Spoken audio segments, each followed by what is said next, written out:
Today we are joined by none other than Terry Taylor, a man who's been almost everywhere in the world of professional wrestling. Memphis, Bill Watts' UWF, NWA, World Wrestling Federation, Japan, WCW, World Class, and once an active wrestler, now working behind the scenes in the world of professional wrestling with booking TV, finishes, and stuff like that, and you're the whole deal. Basically, my first question would be how you broke into the wrestling business. Went to college in Guilford, North Carolina, and I was a huge wrestling fan as a kid. My dad was a doctor, and he took my brother and I to West Palm Beach on Monday. We'd spend all of $250 to watch Jack Briscoe and Pac Song and Terry Funk, and they were building Jack to make him champion. I mean, it was a great time to be a wrestling fan. And I went to college, and I used to go watch in Greensboro at the Coliseum, Ric Flair, Terry Funk. That's when Ric Flair was just starting to get ready to be who he is now. And I mean, I couldn't have timed it any better. I mean, to be a wrestling fan, I saw everybody as they got into their groove, as they became like these huge stars.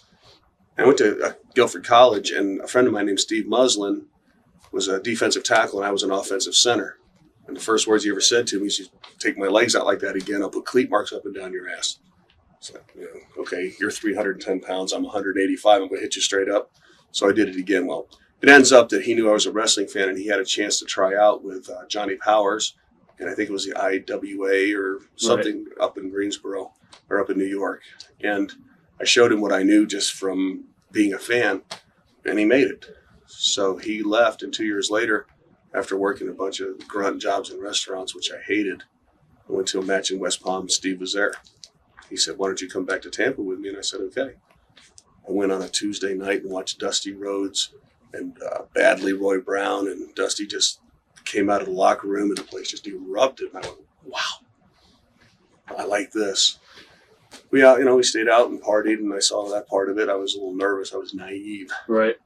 And then the next day, Chick Donovan missed his plane from Atlanta, and they said, "Did you bring your stuff?" And I was like, "What stuff?" And Steve's one.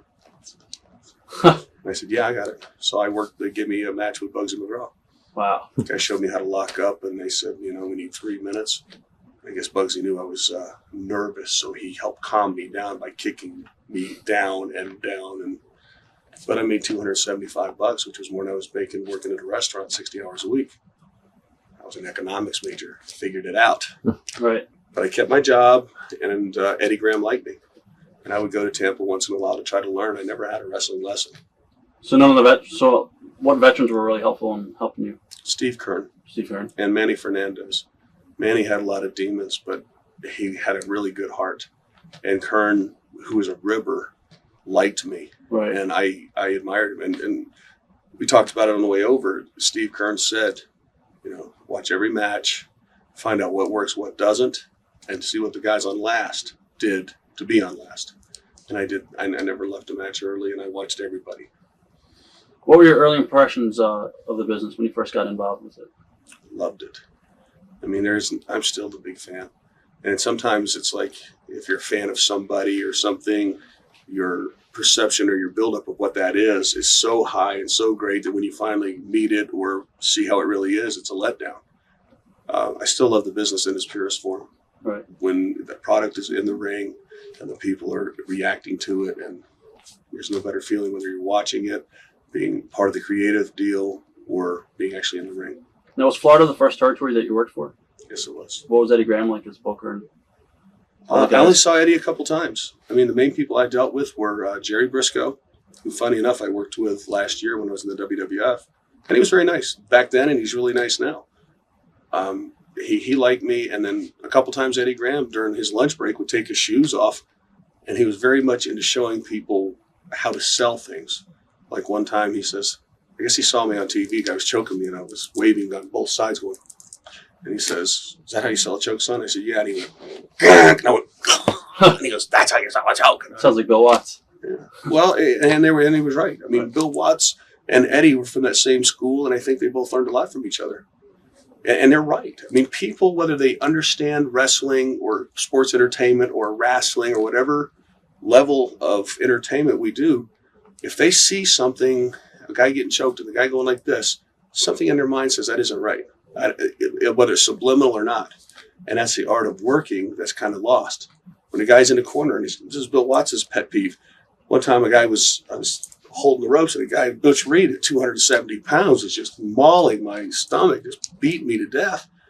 I come back, and Watts says, "That was a good match." Well, Watts gave me a compliment. Anybody hear that? He goes, "Can I hit you in the stomach? How'd you sell that?" I said, "Well, I have my arms on the rope." And he went, whack, hit me in the stomach. And I mean, if there was anything in my stomach, I'd have thrown up. I'd have got it all over him, which he'd probably hit me again, but thank God I didn't.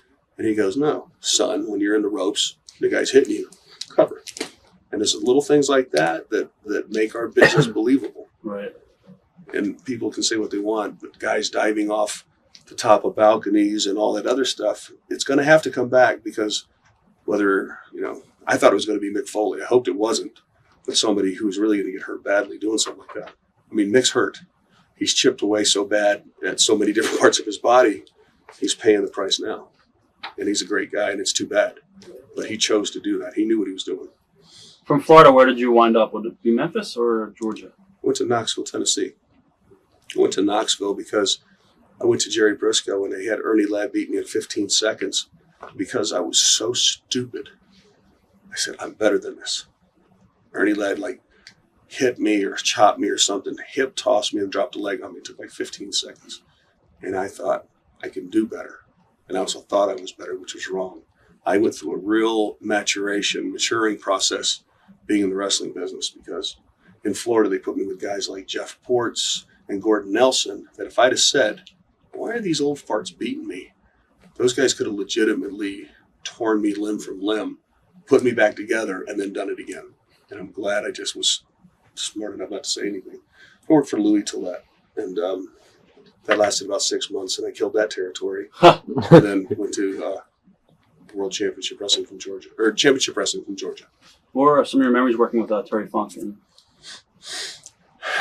I am the biggest Terry Funk mark to this day. Right. Any chance I get to call him up and say, "Terry, is it okay if we book you one more time?" He's the greatest. I love him because of his pure love for what we do. He, the best time I had was we went to Ole Anderson was booking, and it was me. I was a TV champion, and Terry and I were supposed to go 13 minutes. And Ole goes, "Look, we haven't been to Columbus, Ohio in a long time. Terry Funk, I want you to go 13 minutes, keep it in the ring, and somehow you win." The day it was a double roll up. "Yes, sir, Ole, whatever you say." 46 minutes later, after pile driving me through the commission table, fighting all the way up into the crowd, all the stuff Terry did, we do the double roll up. We walk back, and Ole was like the father when the daughter comes home after midnight. Right. "You son of a man." If you know Ole at all, I mean, Ole's not afraid to say how he feels, and if it's 4 letters, so be it.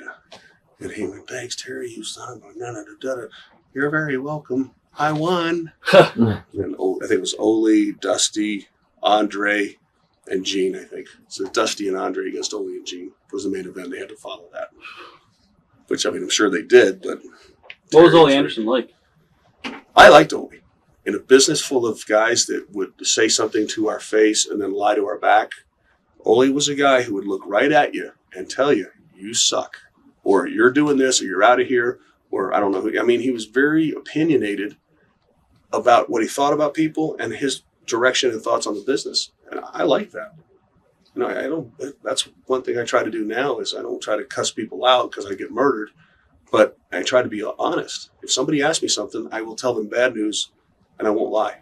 So you basically learned a lot from Ole, the way you were. An awful lot, yeah. Ole was stressed out and worked really hard, but he had a very good understanding of the business. And here's a guy that had no wrestling high spots. All he did was, the only thing he ever said was, "Kick me off." Because he'd do a deal where he'd pull you down by the hair, he'd lean over and you'd kick him off. Right. Everything else, I mean, he just kept coming at you, and you either had to go back to the arm or do something, because if you didn't, he'd maul you. He was a good teacher. What are your memories of working with Les Thornton? Very mixed. Les taught me a lot, but he also roughed me up a lot. I mean, I don't have an amateur background, and I mean, I'm not a tough guy. I mean, I'm tough enough to go out there every night, 350 days a year, to do what we do and drive and all that stuff, no matter injured or not. But I wasn't, a shooter.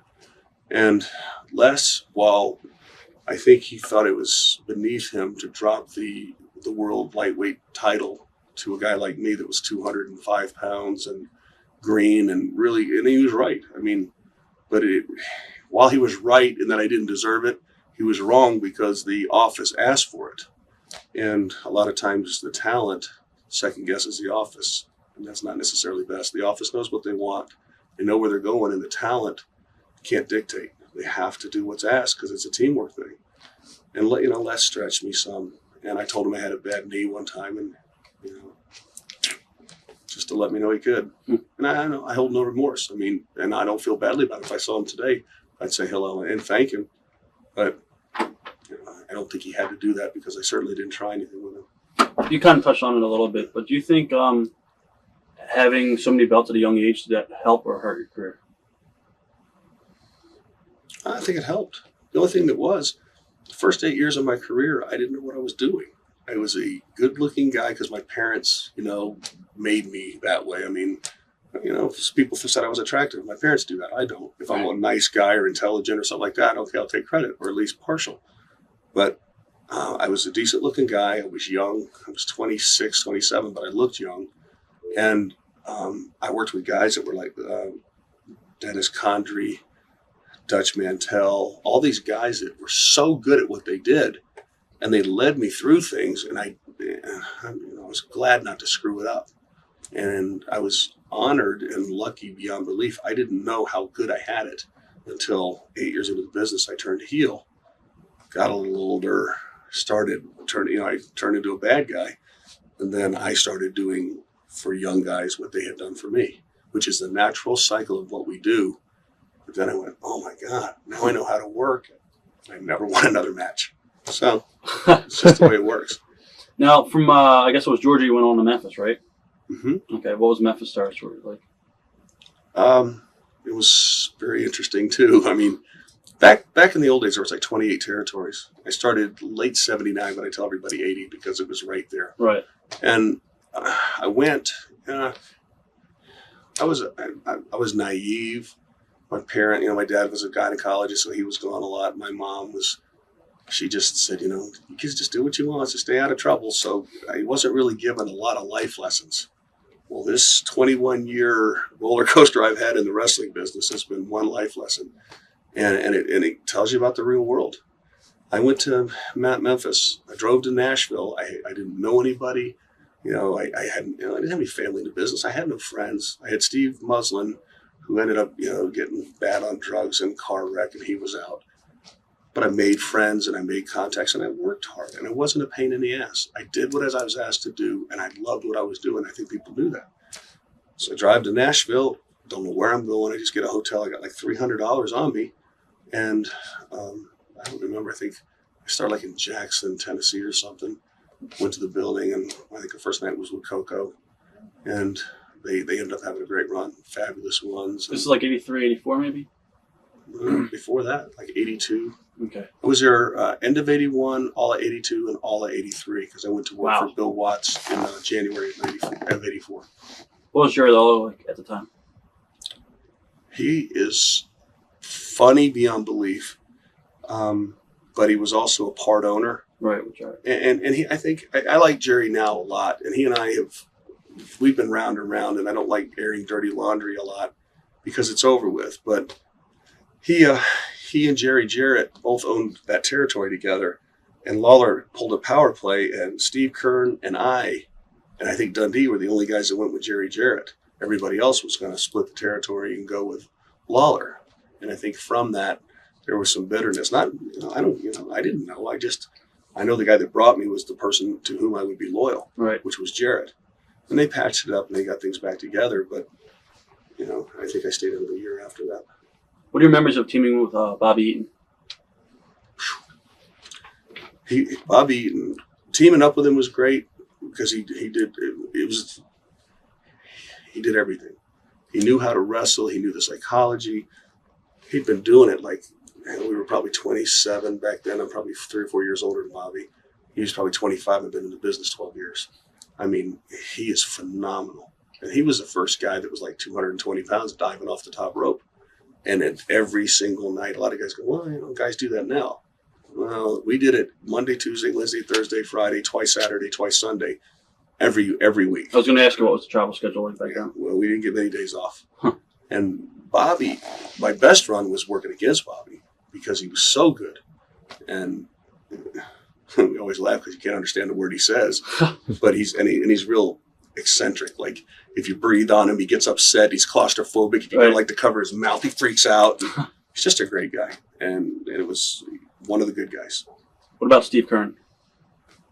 Steve was the guy who saw something in me when nobody else did and told me a few times, shut up, put your head on straight, watch, learn. But they teamed me and Jacques Rougeau up in Memphis one time and we got into a little argument and we were arguing the whole ride back. Well, Kern, we had to go to the bathroom. It was 2 a.m. Right. Deserted road. We pull out to go to the bathroom. Kern left. So my bags are sitting in the, Just as a Reb, you mean? Yeah. And he didn't come back. So me and Rougeau at 2 a.m. are probably 60 miles away from Nashville. Kern thought we were squabbling before. Right. We were really squabbling then.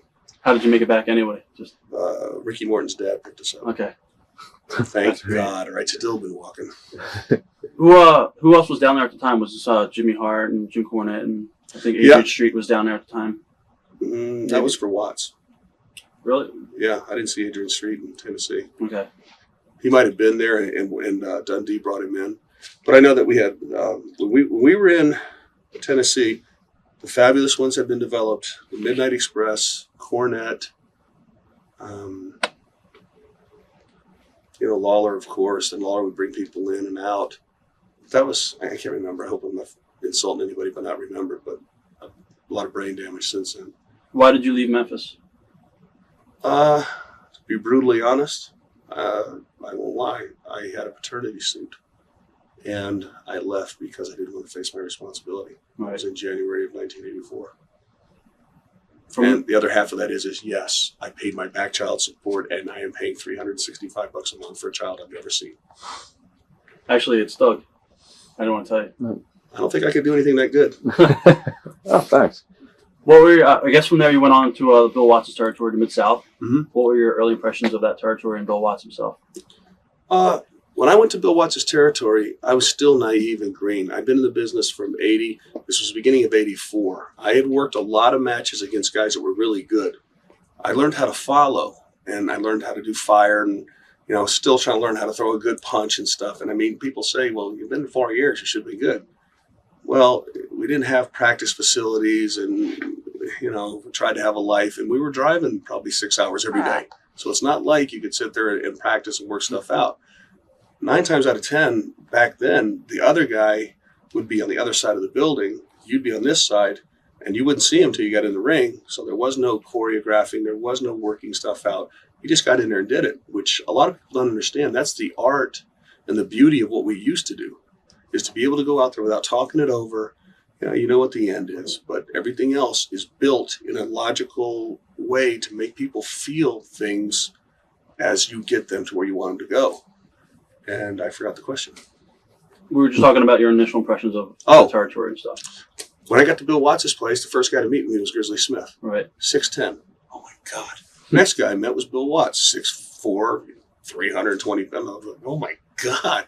Then they introduced me to Jerry Clower, this comedian who's about 350 pounds. I'm like, I'm 205 pounds. I'm going, holy God, Then, I met Duggan, who's 300. Then I meet Kamala, who's 400. I was like, Nikolai Volkov. Everybody's 350 pounds. I said, oh my God, I'm going to get killed. First night of TV, Magnum TA had given its notice. Junkyard Dog was really kind of like waning right then. He wasn't over like he was, but They were still JYD. He was really good, but something had happened. I don't remember if he lost a lose or leave or something. Something happened where his, popularity was just starting to go down a little bit, and they were elevating Duggan and some other guys.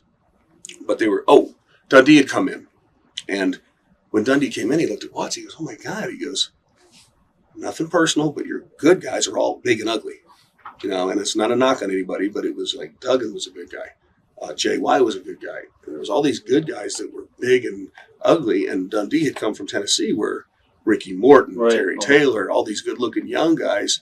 Would bring the young girls, which would bring their boyfriends. And then it was like this, dating scene practically.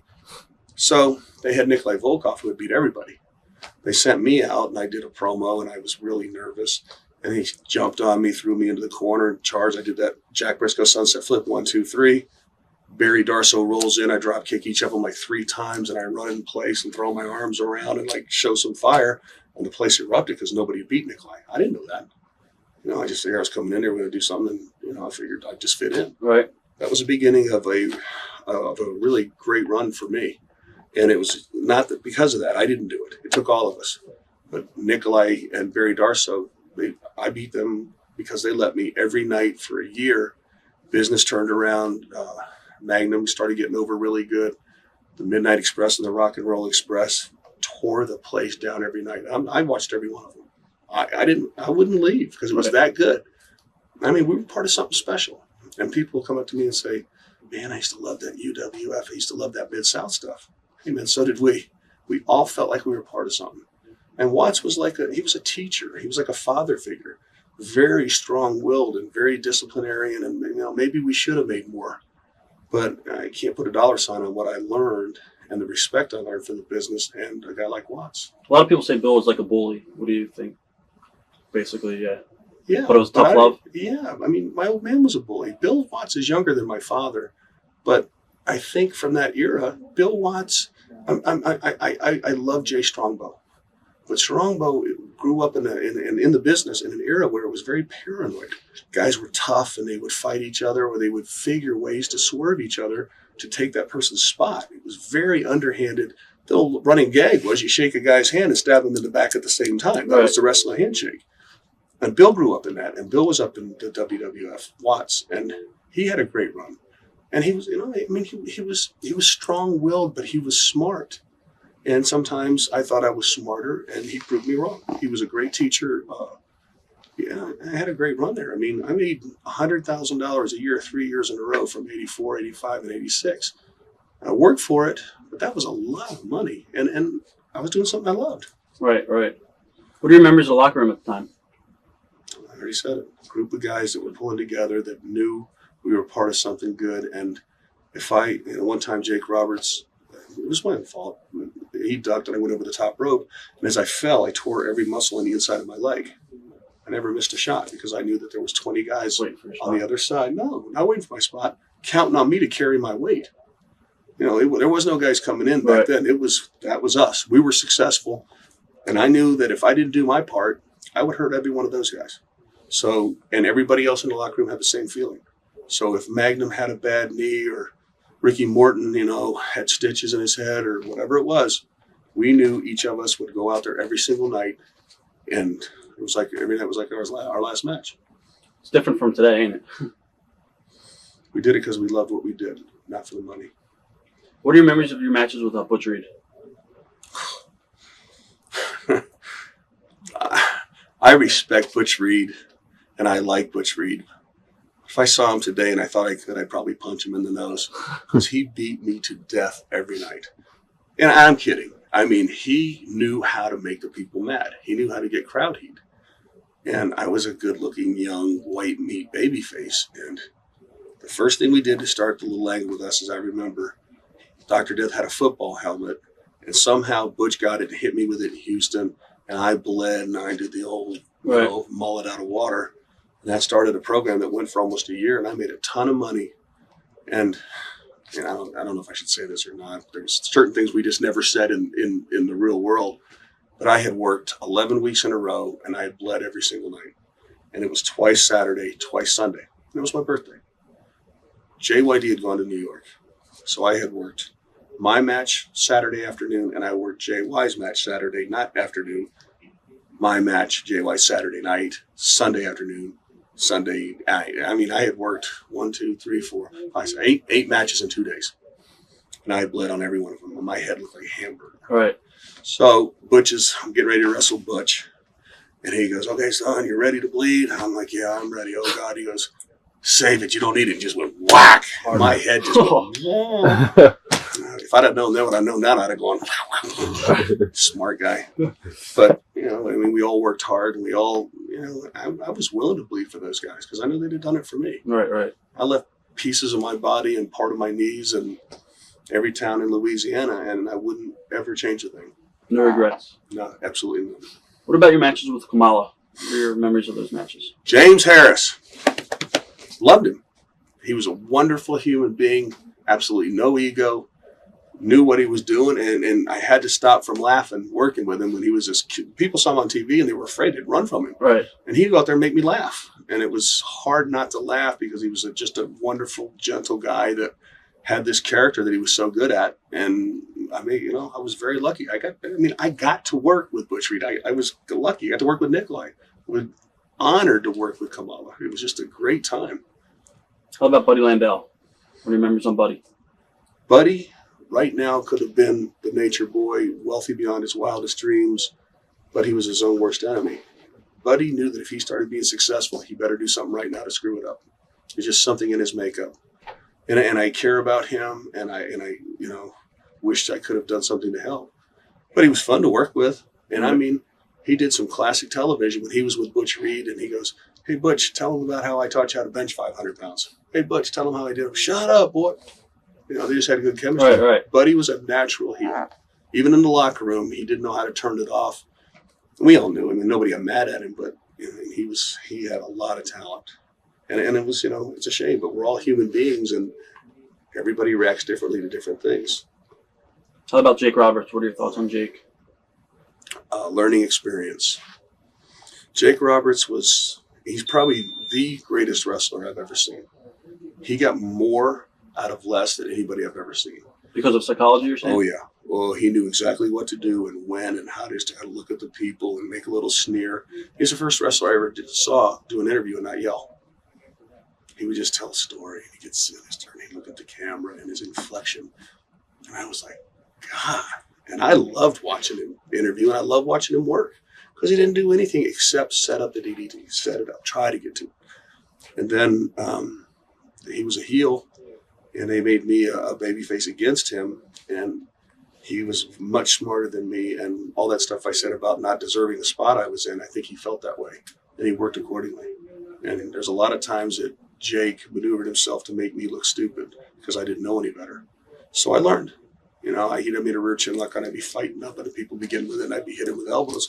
He wouldn't sell, and he'd be looking around like he couldn't have been bothered. And the people know that's not what's supposed to happen. And it just goes, ugh. I'm wondering, what am I doing wrong that we're not getting the reaction we're supposed to? Right. But, then one has to learn how to work around that. Now, a couple years back, you were a big fan of Ric Flair, and now in the Mid-South territory, you're actually working Ric Flair. What was that like? Scared to death. I was a huge Ric Flair fan.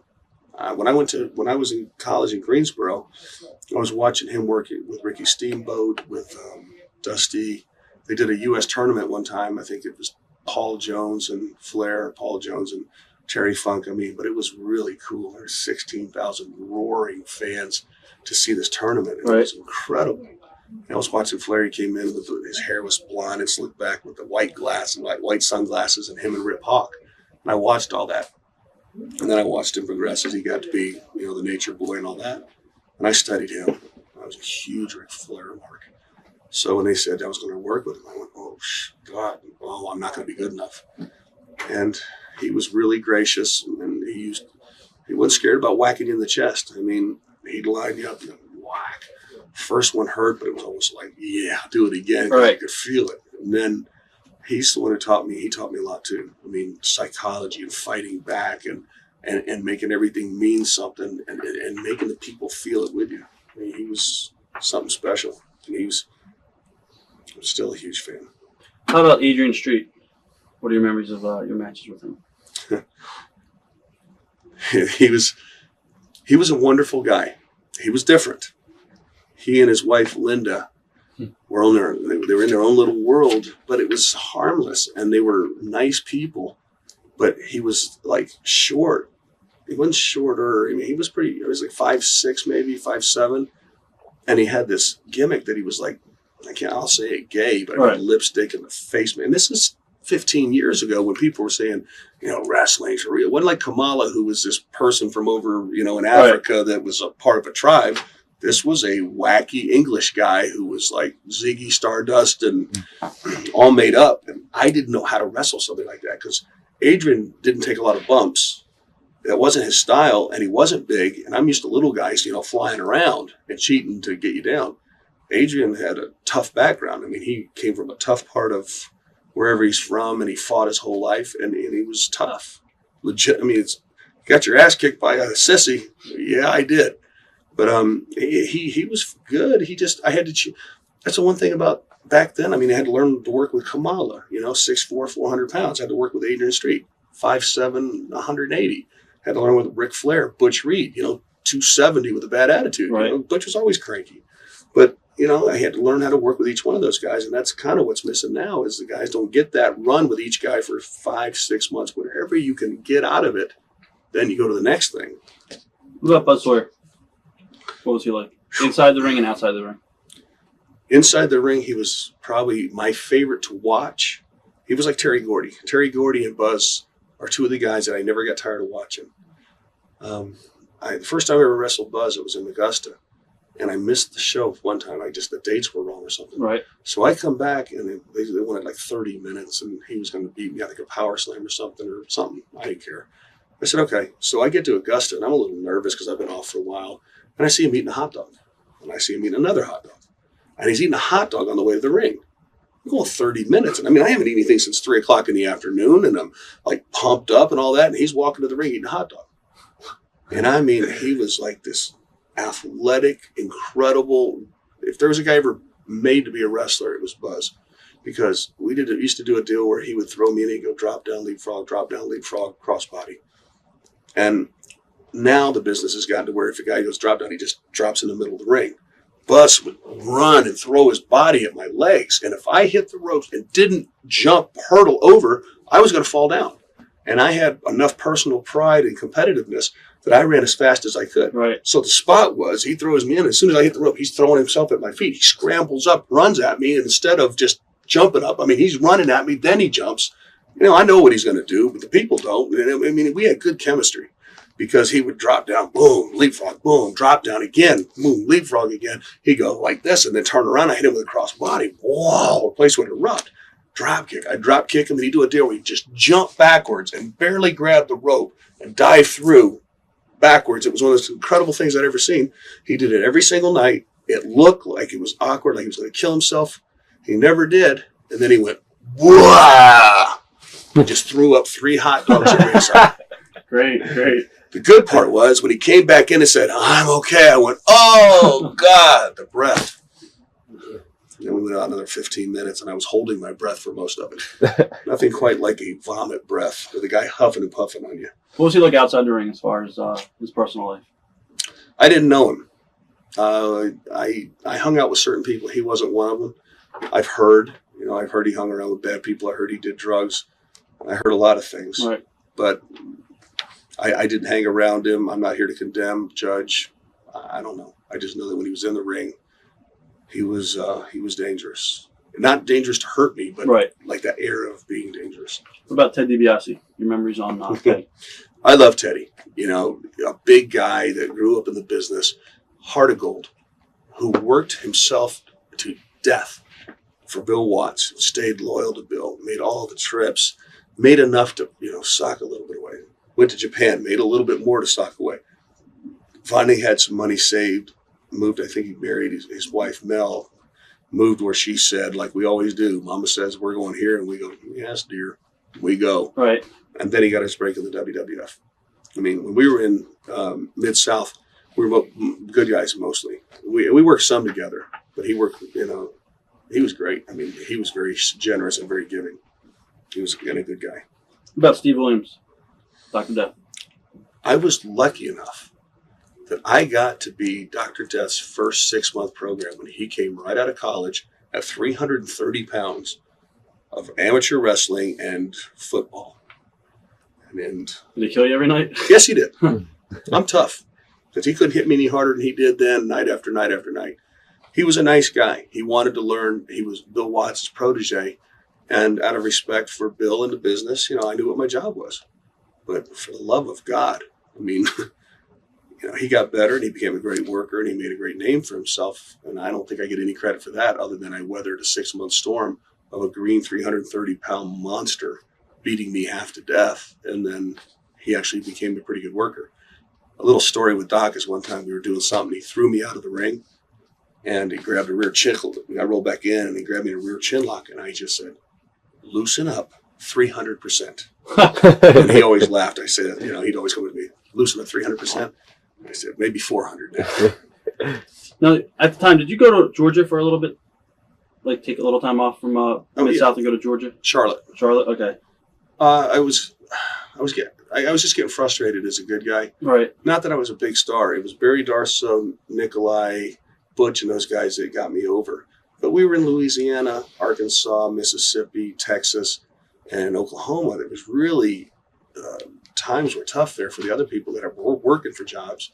And Bill Watts made us stars. I mean, I was dating my now wife, Trudy. If we went to a restaurant, we couldn't eat at lunchtime because everybody said, "Oh my God, that's Terry Taylor." We lived in a little crappy town, Alexandria. But like a story, one time I went to go get my tires fixed on a car. Because I'll tell you, you're driving 2,500, 3,000 miles a week. You go through tires and oil and stuff like that pretty quick.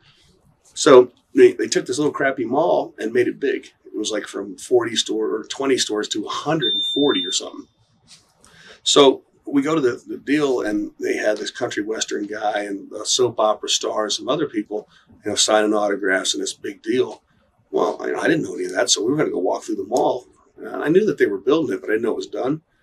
And it's not that I'm a big deal, but it was a riot. All the people left, came over to see us, me. Trudy had to go through like a sports shoe or something. They took us out the back and had a cop car take us away. And it was just stuff like that. I mean, couldn't go to a movie until after it started. I mean, it was Bill and those guys booked us in a way, and Dundee, who booked the stories, made us like stars. And I had enough of that. That's why I left. How did you see the territory grow from, Mid-South and then eventually went to the UWF? Yeah, it was Mid-South when we got there, when Dundee was booking and brought all the Tennessee stuff over, because it used to be, punching and kicking and big guys leaning on each other. And then it went to the Midnight Express, the Rock and Roll Express, Magnum. And I mean, we had guys who would look good and could go. And people were, wow. And it was exciting. Right. And the storylines were good. So we went from that to, territory got good. And we started selling out, and, everybody was working hard, and we were clicking. And I guess Watts thought that he could, make it nationwide. He said, McMahon has done it. The door is open. Maybe I can do it. And I think he could have. It's just, I don't know. I think sometimes we don't realize we have enough money to start something. But I'm not sure. From what I understand, it was so expensive, the travel and all that other stuff, and the guaranteed contracts that he was paying us to make sure that we didn't leave. He got overextended, or he said, "Oh my God, if I keep doing this and something happens, I'm going to lose everything I've worked for." I think that's what's happened. Right. So he sold it, and I don't blame him. Nobody goes into business to stay in business. They do it to sell it and then do something they really want to do. Right. Well, and I hope that's what he's doing now. I was going to ask you also about Eddie Gilbert. What are your thoughts on Eddie Gilbert and when you worked with him as well? He's a great guy. I wanted to turn heel because I'd been a good guy so long. And I know this sounds ungrateful, but I'm not. I'm really grateful for everything. But I got tired of shaking hands. I got tired of people coming up at the dinner table and interrupting, Donnie, Trudy, and I having dinner. He'd be like this, and he'd stick a piece of paper. They're just excited. It's not like they are hateful or vindictive. They just see somebody and they didn't know. And it happened day after day after day. And I just was like, I need a break. I have to do something else. And I thought I could be a bad guy because I'd been a babyface so long, and I knew what the heels did wrong with me. And, sometimes you just think, well, it's like, my dad, I'll never do that. What my dad just did to me when I'm a dad. Well, it's the same thing. I can be a better heel, I think, than the guy I'm working with, because I'm not going to do the next guy what this guy is doing to me, which I think was Jake at the time. So as they got ready to turn me. Would this be with Chris Adams? Yeah. Okay. Eddie said, do you want to do this? Da, da, da. I said, yeah. And then Eddie booked it in a way that got me over as a heel. And Chris did his part to get me over. I think a lot of it was unwillingly, but he still did it. And that's not a knock on Chris. I mean, he was a big star in that area, and he wanted to hang on to that. It's intoxicating to be somebody and to see it kind of slipping away, especially as you're giving it to somebody else. Right. It takes a very strong, human person emotionally to be able to do that. What are your memories on the Freebirds and your matches with them as well? He had some great ones. They were great. I mean, perfect chemistry. I told you how I feel about Terry Gordy. Incredible performer. Buddy Roberts was as efficient as he could have been for a guy who was little and, and let's be honest, I mean, he drank a lot and didn't take good care of himself, but he knew what to do exactly when and made me look good, a lot better than I ever could, doing very little. And then Michael was the mouthpiece, and Michael was like this herky-jerky, just, he wasn't a smooth worker, but he was so intense that when he did something, they believed it. And when we did those whipping matches, I was going to ask you about that. God.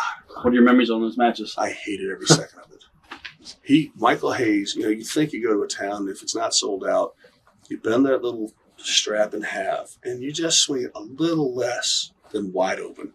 Not Michael. I always got it first. The nature of what we do is you get the good guy down so he has has to overcome. And I mean, Michael used to, and I'd be cussing. Me cussing him was much louder than the crack of the whip. I could tell you, son of a bone, you son, I hate your bone. Get the bone. He was killing me. But the one thing I can say is when it was his turn, Michael took it as much as he gave it. Right. Never ran away, never went, he took it.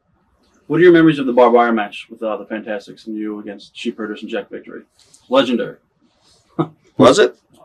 People still talk about it today. I've watched it and you get in there and you get going, and it's all the politics, the car wrecks, the 9 knee surgeries, the broken ankles, the herniated discs, the chipped teeth, the days away from your family. It's times like that barbed wire match when you're in there and you're doing everything and it's clicking and the people are with it and you're entertaining them and giving them more than they paid to see, and the energy and the chemistry is there. I mean, there's no better feeling. And a lot of guys don't understand what an honor and a privilege it is because the road is so long. Sooner or later it's going to end. Whether you're, Hulk Hogan or Kevin Nash or Goldberg, or Austin. He appreciates it. Right. I can tell you right now, Steve Austin didn't work to come back to make more money. He did it because he loves what he does, and he got out in front of those people, and he can still do it. He still entertains them, and he works as hard as anybody, knowing that any bump could break his neck. How do you not love a guy like that? God, rally your troops around a guy like that. It's crazy. Actually. Yeah. Now, as far as Bill Watts goes, how did you see him change from when you first started working for him and as UWF got bigger before it went out of business? Did his ego change? His personality was the same old Bill Watts? Bill is Bill. He was very strong-willed, and he knew what he wanted, and he believed in his knowledge, and he believed in his methods. And I didn't see anything change. Did you think he was going to be able to compete with the World Wrestling Federation at the time? Absolutely. We believed in what we did. Right. We were in that locker room, and we worked hard, and I believed in Magnum, and Magnum believed in me, and Ricky Morton believed in the guy next to him, and we stacked our team up against anybody. What are your thoughts on Rick Steiner and Sting when they were a tag team in UWF? What are your memories of them together? And the Ultimate Warrior when you came in with Sting as Blade Runners? Yeah. Actually, I hired them. Bill Watts brought me back from when I went to Charlotte. He said, I'd like you to book. And I didn't know how to book, but I had been studying for however long it had been, like 5 years. And I had written down every finish I ever saw, every angle. A lot of people do that.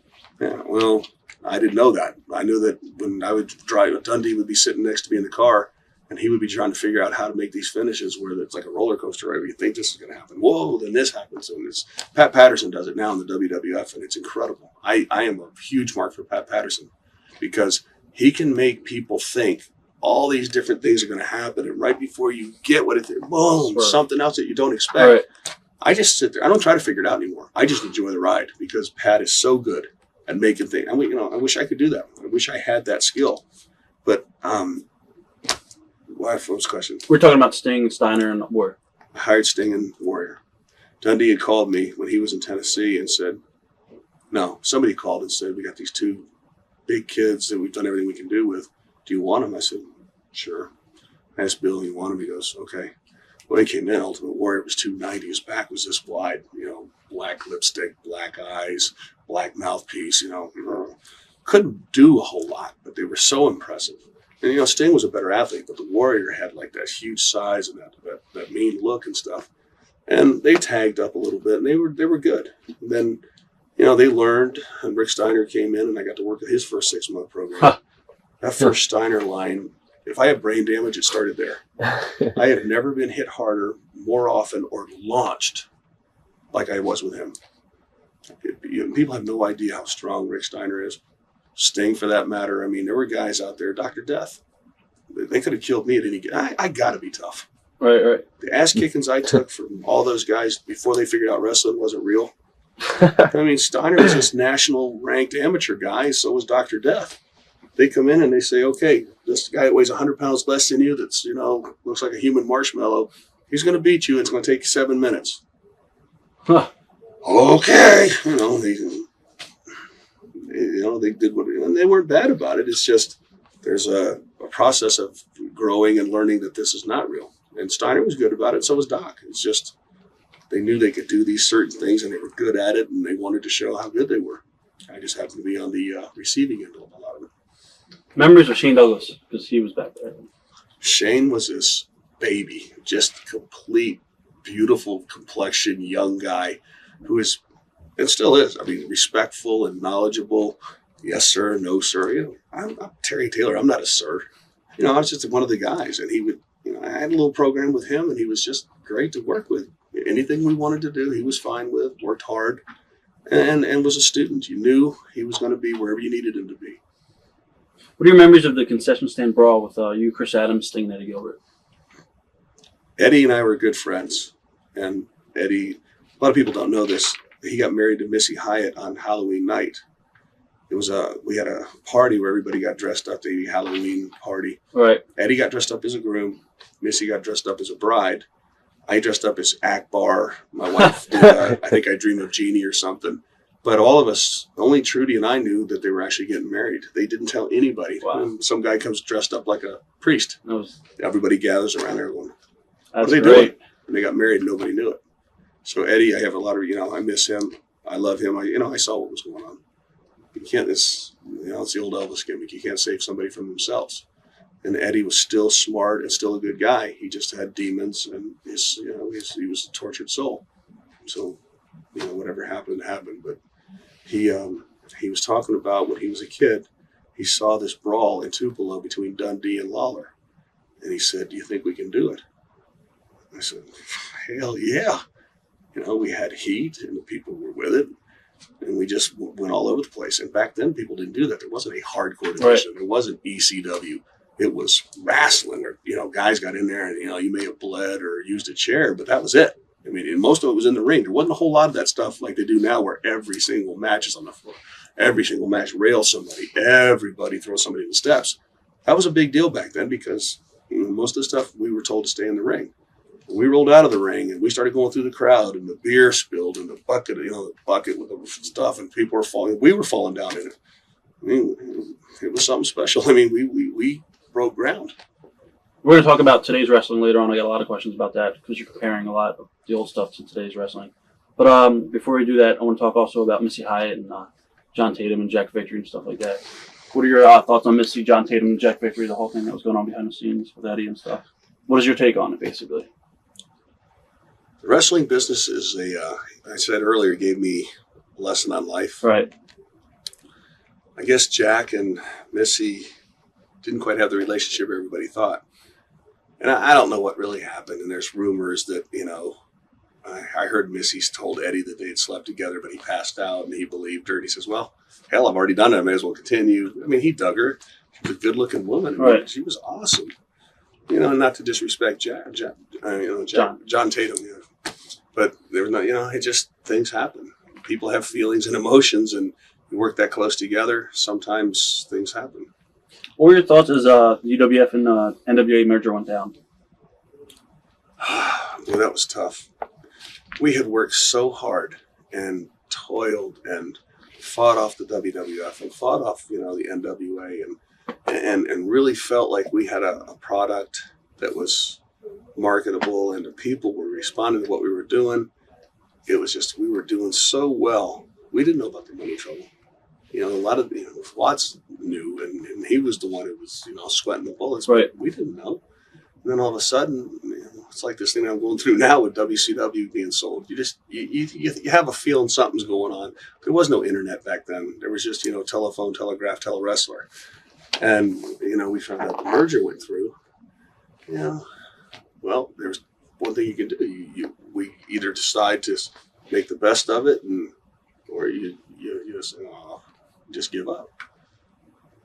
We went in with our eyes open, thinking that either we're going to get a fair shot or we're going to get murdered to make their stars look better. And I think history kind of bears out what did happen. Now, what are your thoughts on the fact that they only unified your belt and not any other belt? And do you also feel that they missed a boat by doing a interpromotional feud with NWA versus WWF guys? Or do you think that they didn't do it because, it's like a three-part question, or do you think they didn't do it because they didn't want to put UWF talent over to NWA talent to make their guys look weaker? Dusty Rhodes and I have had conflicts, and it was probably my fault because I was disrespectful because I hadn't earned a spot in this business before I started being kidding and friendly and stuff like that. And Bill Watts, whether he worked us to death and paid us less than he should have or whatever, taught me responsibility, honor, to be a man, to represent your employer the right way, your family. And Dusty, who I love now, and I probably would apologize. Apologizing doesn't help, but I just think they missed the boat, whether it was personal and it may not have been. I mean, it's very easy. Our whole business is full of guys that spin these conspiracy theories. They're doing it to screw with us. No, they're not. They're trying to keep their business going. The Japanese did an interpromotional feud, and it worked. And then, Erich heard about it and did the NWO WCW thing. So would it have worked back then?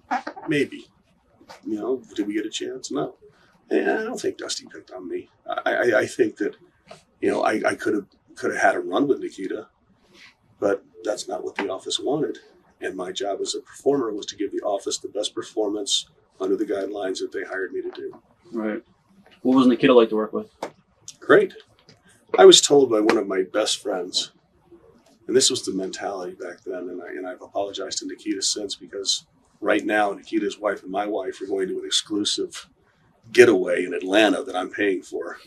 But, Nikita, I was told by one of my dear friends before I went out to work with Nikita, that somebody said to me, Nikita has been instructed by Dusty to take your head off. Now, if you watch the way I worked that match, I was very defensive. I didn't do a whole lot, and I never took my eyes off him. Which match was this? Starcade. This was in Chicago, and we went like 24 or 5 minutes, and I could have given him a much better match if I'd have trusted him, but I was told not to, and the guy who told me that was wrong.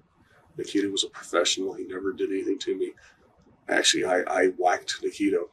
You'll see it if you ever watch it. I lit him up one time to see what he was going to do, because I wasn't going to wait for it. And he was professional, and I'm embarrassed that I did it. But I was told by somebody I trusted, a dear friend of mine, he's a friend to this day, that Nikita was going to take my head off because Dusty told him to.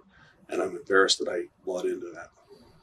And Nikita didn't. He was a true professional, and he's a wonderful guy. He was a great guy then. Sorry. That's okay. Pause it. Super crazy. No, actually, We're talking about Starcade match with Nikita and the sale of the UWF. Just to recap, we didn't know that the company was being sold, and I think the last thing I said was, the interpromotional deal has worked, as evidenced by the NWO and WCW, and then the Japanese people did it too. So, no second guessing, and I don't feel Dusty singled me out. And I would have had a better match with Nikita if I wouldn't have thought I would have been on the defensive by somebody. Now, from there you went back to Memphis, I believe. Was it Memphis for a brief period of time? Mm-hmm. Or was World Class then? Okay. 97 or 87, I went to World Class Championship Wrestling. Had a house in Dallas. We were told by Crockett's and all them, our big base is going to be Dallas. So I bit the bullet and bought my first home. My wife loved it. And I think either got canned or quit or something, like almost immediately. It's the story of my life. What are your memories of working with Chris Adams again down there? It was fun. Chris was great. He was a good worker, but the territory was like way down. These guys had enjoyed this incredible run where it was the Freebirds and, Von Erichs, and they just had sellouts everywhere, and they worked like 4 days a week, and the longest trip was 70 miles. And they were huge stars in Texas. And then all of a sudden, like anything else, the business cycles up, and then it cycles back down. They were trying to turn it back around and worked with Chris, and he was great. He just got his face caved in by somebody. I think he went to do a leapfrog, or the guy went to leapfrog him, and as the guy jumped, his knee hit Chris in the face and knocked his teeth out, broke his nose. So half the matches we wrestled, he had a catcher's mask on, right, which improved his look. I mean, a lot. No, it's just hard to work with a guy like that because, I mean, what do you do? What was Fritz von Erich like? I never met him. Really? I worked for him for 6 months and never met him. What were the rest of the Von Erich boys like? Were they wild, out of control? Whew. Kerry Von Erich was the most gifted. Like, if I was going to be born somebody, I would have been like to have been born him. Because, I mean, he was jacked up and big and confident and good teeth and good skin and great body. And, I mean, I don't want to bury the guy in a bad way, but, I mean, he had girls hanging all over him, from Playboy chicks to... And I don't know if he was married, and I don't care. I just hated his guts because he had broads lined up. And I'm like, why not me? And then, I mean, he got out there and took his shirt off and looked even better. I was like, God, I hate this guy. But then again, I'm still alive, and so, everything has a price tag. Right. But he was just this huge guy. I mean, wrists were like this big. I mean, he could have been a wrestler, and he couldn't, it's just big and strong. And you could feel how strong he was. And I didn't know him at all. I mean, he didn't talk much. He just kind of did his own thing and came and went as he pleased. Kevin, on the other hand, I had a little program with. Kevin was the owner's son who was used to being featured. And I was a guy who just didn't feel like featuring Kevin sometimes. Right. Because Kevin, because of his status, I think, and I think he's probably changed now because things have changed. But he would take liberties and beat me up and hit me, and the psychology of the match would be just, I'm like, what? But he was the owner's kid, and back, I was so broke, I finally just said, the hell with it. And I whacked him back, and, we would have spirited discussions in the back before and after, and we'd get through the match and then probably fight more in the back than we did in front of the people. And then we did this, I was telling you about the pull apart we did at in Fort Worth. It was me and I think Kevin, and then Iceman came down, and then here comes Kerry.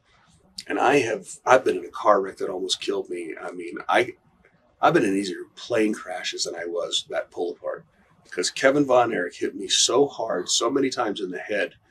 My head felt like a golf ball. I mean, I just had divots out of it from him hitting me. When it was over and they got us apart, I was pissed. I went to the back, and I mean, I was shaking. I've never won an argument. I've never won a fight, but I was going to light him up. Boy, if he comes around the corner, I'm going to sucker punch him. I just mistimed it, and he hugs me and goes, "Thanks, man." That's the way you got to do it in front of the camera. I was like, "Oh God!" So that's great. Yeah. What are your memories of teaming with Iceman King Parsons? We didn't really team that much. We just did that little thing. He was a good guy, entertaining, good look. He was a nice guy, just quiet, just did his own thing. Funny, good promo, though. Real good promo. And I never seen a guy throw his ass up on somebody and knock somebody down. I said, oh, sweet.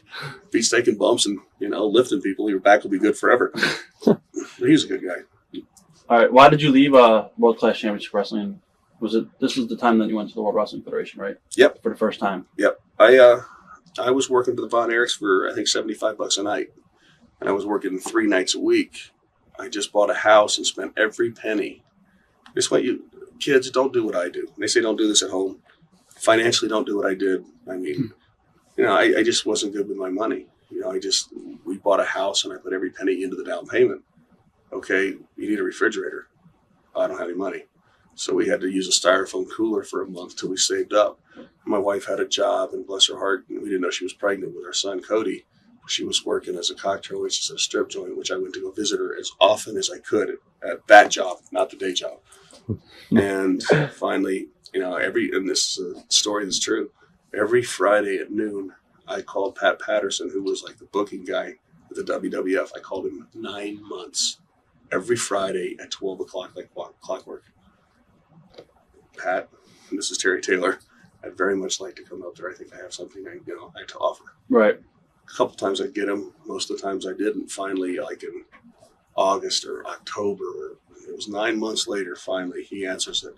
And he calls me back and he says, if you promise never to call me again, I'll give you a job. I said, yes, sir. And they sent me somewhere like Winnipeg or something, and I moved up there for like 18 months. What was your impressions of that territory? It was the big time. It's the major leagues, and there's a reason. They got good people that are dedicated, and Vince McMahon, knows the wrestling business. It was quite a little difference from going from Kevin Von Erich punching my face into, meeting Vince McMahon and Pat Patterson. And what were your early impressions of those guys, especially Vince? When you first met him? I was in awe. I mean, I was broke, and I knew I needed the job, so I just went up there with humble pie. Just had my hat in my hand, and would do anything I was asked to do. When they proposed the Red Rooster gimmick to you, what were your thoughts on it? My heart died. I had spent 9 years of and this is how stupid I was, or I am. I spent 9 years of my life trying to give credibility to the wrestling business. Back then it was real. Of course the blood was always real, but however you did it. And I mean, that was the sacrifice I was willing to make to entertain the people, was to shed my own blood and to work 5 days after I'd blown my anterior cruciate ligament in my knee, because I had a commitment. People had paid, I think it was $5 a ticket to watch me, and I felt that I had to show up because those other guys were counting on me. That's why I'm bone on bone on both knees and crickety. It's not like Rice Krispies in the morning getting up. But there's no regrets and no pity, no sympathy. I mean, that was my choice, and I wouldn't change it. But when I went up there and they said, Terry wants you to be the Red Rooster, I didn't know what it meant. And, we just kind of half-assed did it. They called me they did in Louisville, where I used to work for Jarrett. I went in there and they introduced me as the Little Red Rooster, and I was like, okay, and that was it.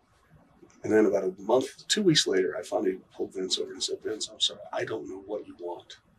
I said, calling me the Little Red Rooster and me dressing the same, I don't understand. He goes, I'm glad you came in. Vince is very confident. And he just said, I want you to spike your hair up. I want you to make it look like a rooster. I want you to take the first flight out every morning. I want you to go through the airport with your hair spiked up. I want you to live the gimmick. I want you to go, And I just went. Did you think this was a rib on you, basically, or a way for Vince to get back at you for anything that you might have done in the past with Bill Watts? I don't think it was getting back at me, because I don't think he knew me. Right. And I heard when I got there, he was looking for Little Red Rooster, and I used to walk around like Ric Flair. I mean, Rick was my hero, and I'd walk around like this, and Vince went, that's my rooster. And if that's what it was, great. If not, I don't know. But they said, do it. And, I just swallowed my pride and, went out there and did it to the best of my ability. And the silly thing is when I finally decided to get my head out of my ass and do it, it was fun. I mean, I could walk around like a rooster. I could scratch.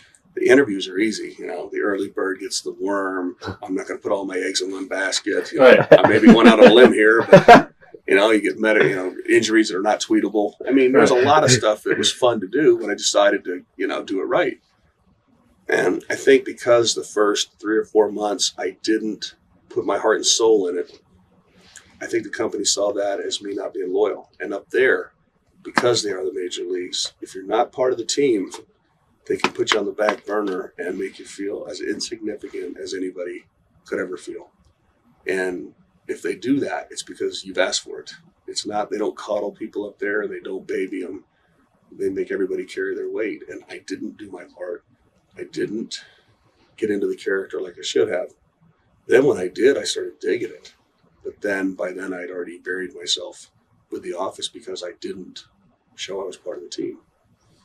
So, I ended up just, getting my ass kicked by everybody and doing this beforehand. All right. Was there ever an altercation with you and Dynamite Kid? Nothing. Okay. He didn't like me. I read his book. Now I know. I knew it was him. You know, I dressed up and I didn't see in the WWF. Nobody goes up there and is themselves and is perky and upbeat and shakes hands and says, "Hey, how are you?" Right. When you get to the WWF, you find a spot in the locker room, sit down, and shut up.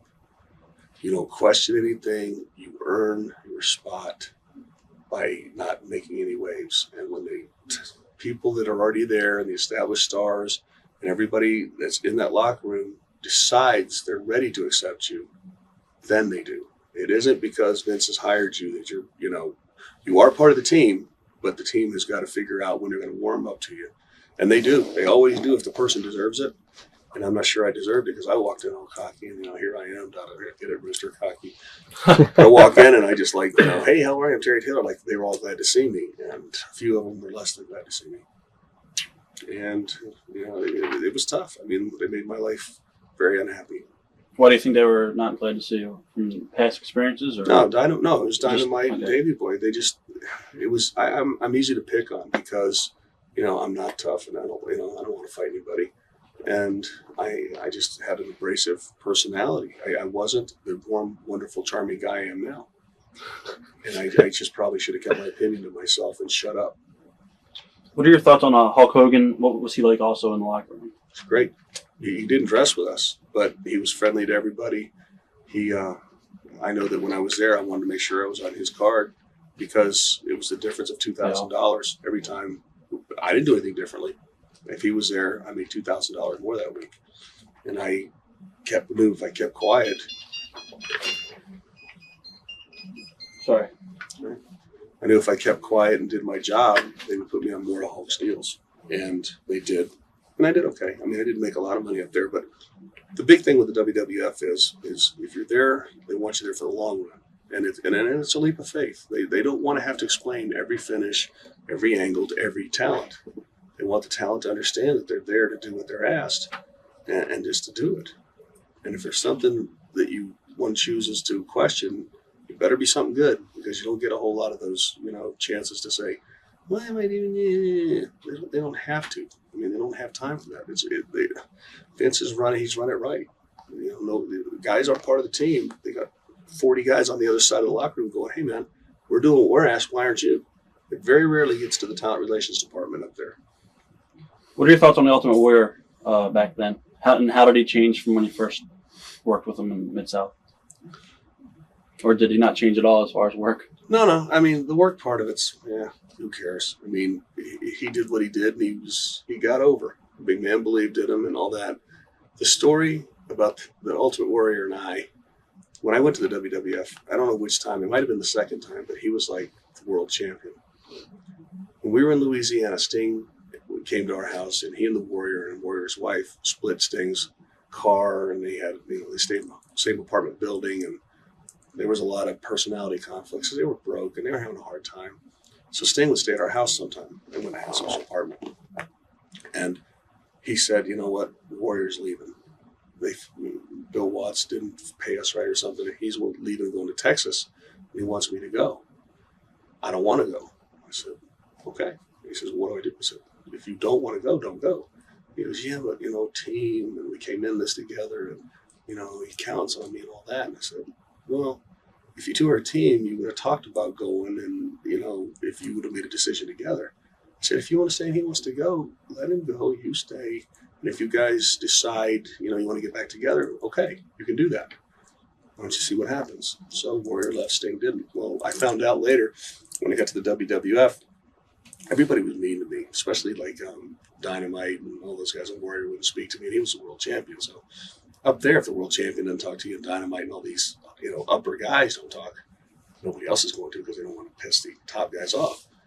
So finally, one time we're in San Francisco. I walk up to Warrior. I go, "Okay," because this is my personality. What's going on? "You're an asshole." "I'm an asshole." I said, "No, nothing to you since I've been here. You've given me attitude, and the whole place is pissed off at me because of you. What's the deal?" And he said, "You broke me and Sting up." I said, "I did?" And he said, "Yeah, we could have been partners, da, da, da." And I said, "Jim," and he goes, Warrior. Warrior. You're the world champion here, right? He goes, yeah. I said, Sting's the world champion in the other company, right? He said, yeah. I said, shouldn't you be thanking me? Because you might have still been mired in mediocrity in Texas if you'd have still been together. The way things worked out because of the decision Sting made, because of my advice, you two were the prospective top guys in each company. How can you be mad at me? You are on top of the world. You're still an asshole. Okay. And then after that, I think he had to say that. And then after that, we were fine. Right. It took a while, but he was fine. And we got along fine after that. Was he strange outside the ring? Because I've heard many just stories. Quiet. Different type of guy. Yeah, I mean, in this business, because we work so hard together and all that, you find somebody you can stand or they can stand you, and you kind of huddle up because there are strong personalities and everybody's got a family and they all have their own problems. And if there's somebody that you can hang out with and not strangle each other, you cling to them. And he and I didn't really cling to each other. He kind of went his own way. Memories of Andre the Giant. Andre liked me, and I liked him. I mean, I don't know what it was because everybody else hated my ass except him. I mean, they didn't hate me. I just came in too loud, too cocky, too fast. And I understand now. Then I didn't. And I didn't have a mentor. I didn't have an older guy to pull me over and say, when you're in the business, you do this and this and this. I didn't know that. So I made a lot of mistakes. And by God, I learned too. I mean, nobody fixed anything for me. I paid full price on every mistake I made. But I think I'm better for it now, and I understand. It's like my son. Don't touch that red curled up thing. It's hot. Oh, yeah, Dad? Wow. Well, now he knows, right. No matter what I say. And it's the same thing. People have told me, do this, do that, and now I know. And my lessons I've learned, and I'm thankful for them. I mean, I'm not bitter. I'm thankful that I learned these things. But Andre, for some reason, liked me. Hey, boss. How you doing, boss? And I'd go up and I'd rub his shoulders. How you doing, Big Daddy? Da-da-da-da. And he'd laugh. And I mean, he didn't do that with everybody. And I was just lucky. I guess either he didn't feel threatened or not that way threatened. Right. But something about me he liked, because I was at a Royal Rumble one time.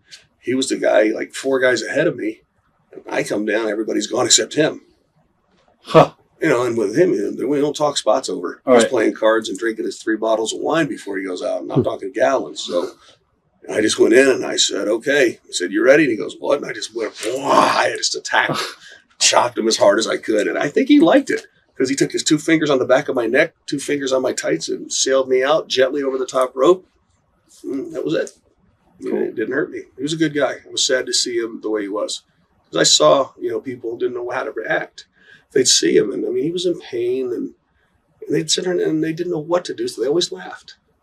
And can you imagine being this gentle giant that's in pain and just doing the only thing you know, and you don't have any friends, and you're always away from home.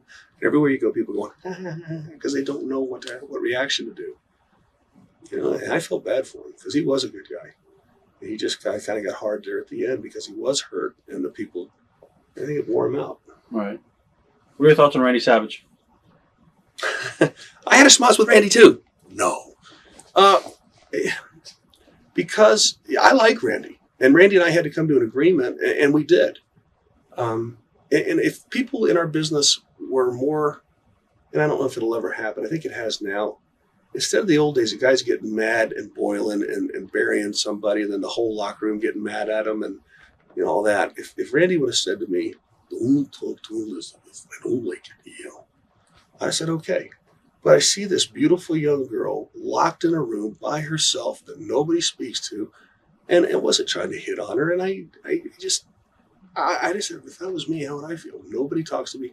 Well, now I know why. Randy didn't want anybody talking to her, so he saw me speaking to her one time. He goes, you ever do it again, it's going to get physical.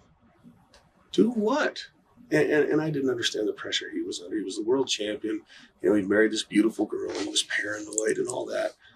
And okay. And just a little thing like that, me saying hello to his wife, not knowing the rules that we don't speak to Randy's wife. That he got upset with me, and there's another guy I pissed off. And I mean, I'm not this wonderful, innocent guy. I mean, I'm responsible and accountable for everything I do. But to say hello to a guy's wife who's locked in a closet, that made him mad. I was, told him I was sorry. It wasn't intentional, and I didn't want any heat by it. Now we get along great. We laugh, and he says, Are you imitating me again? I'll go, no.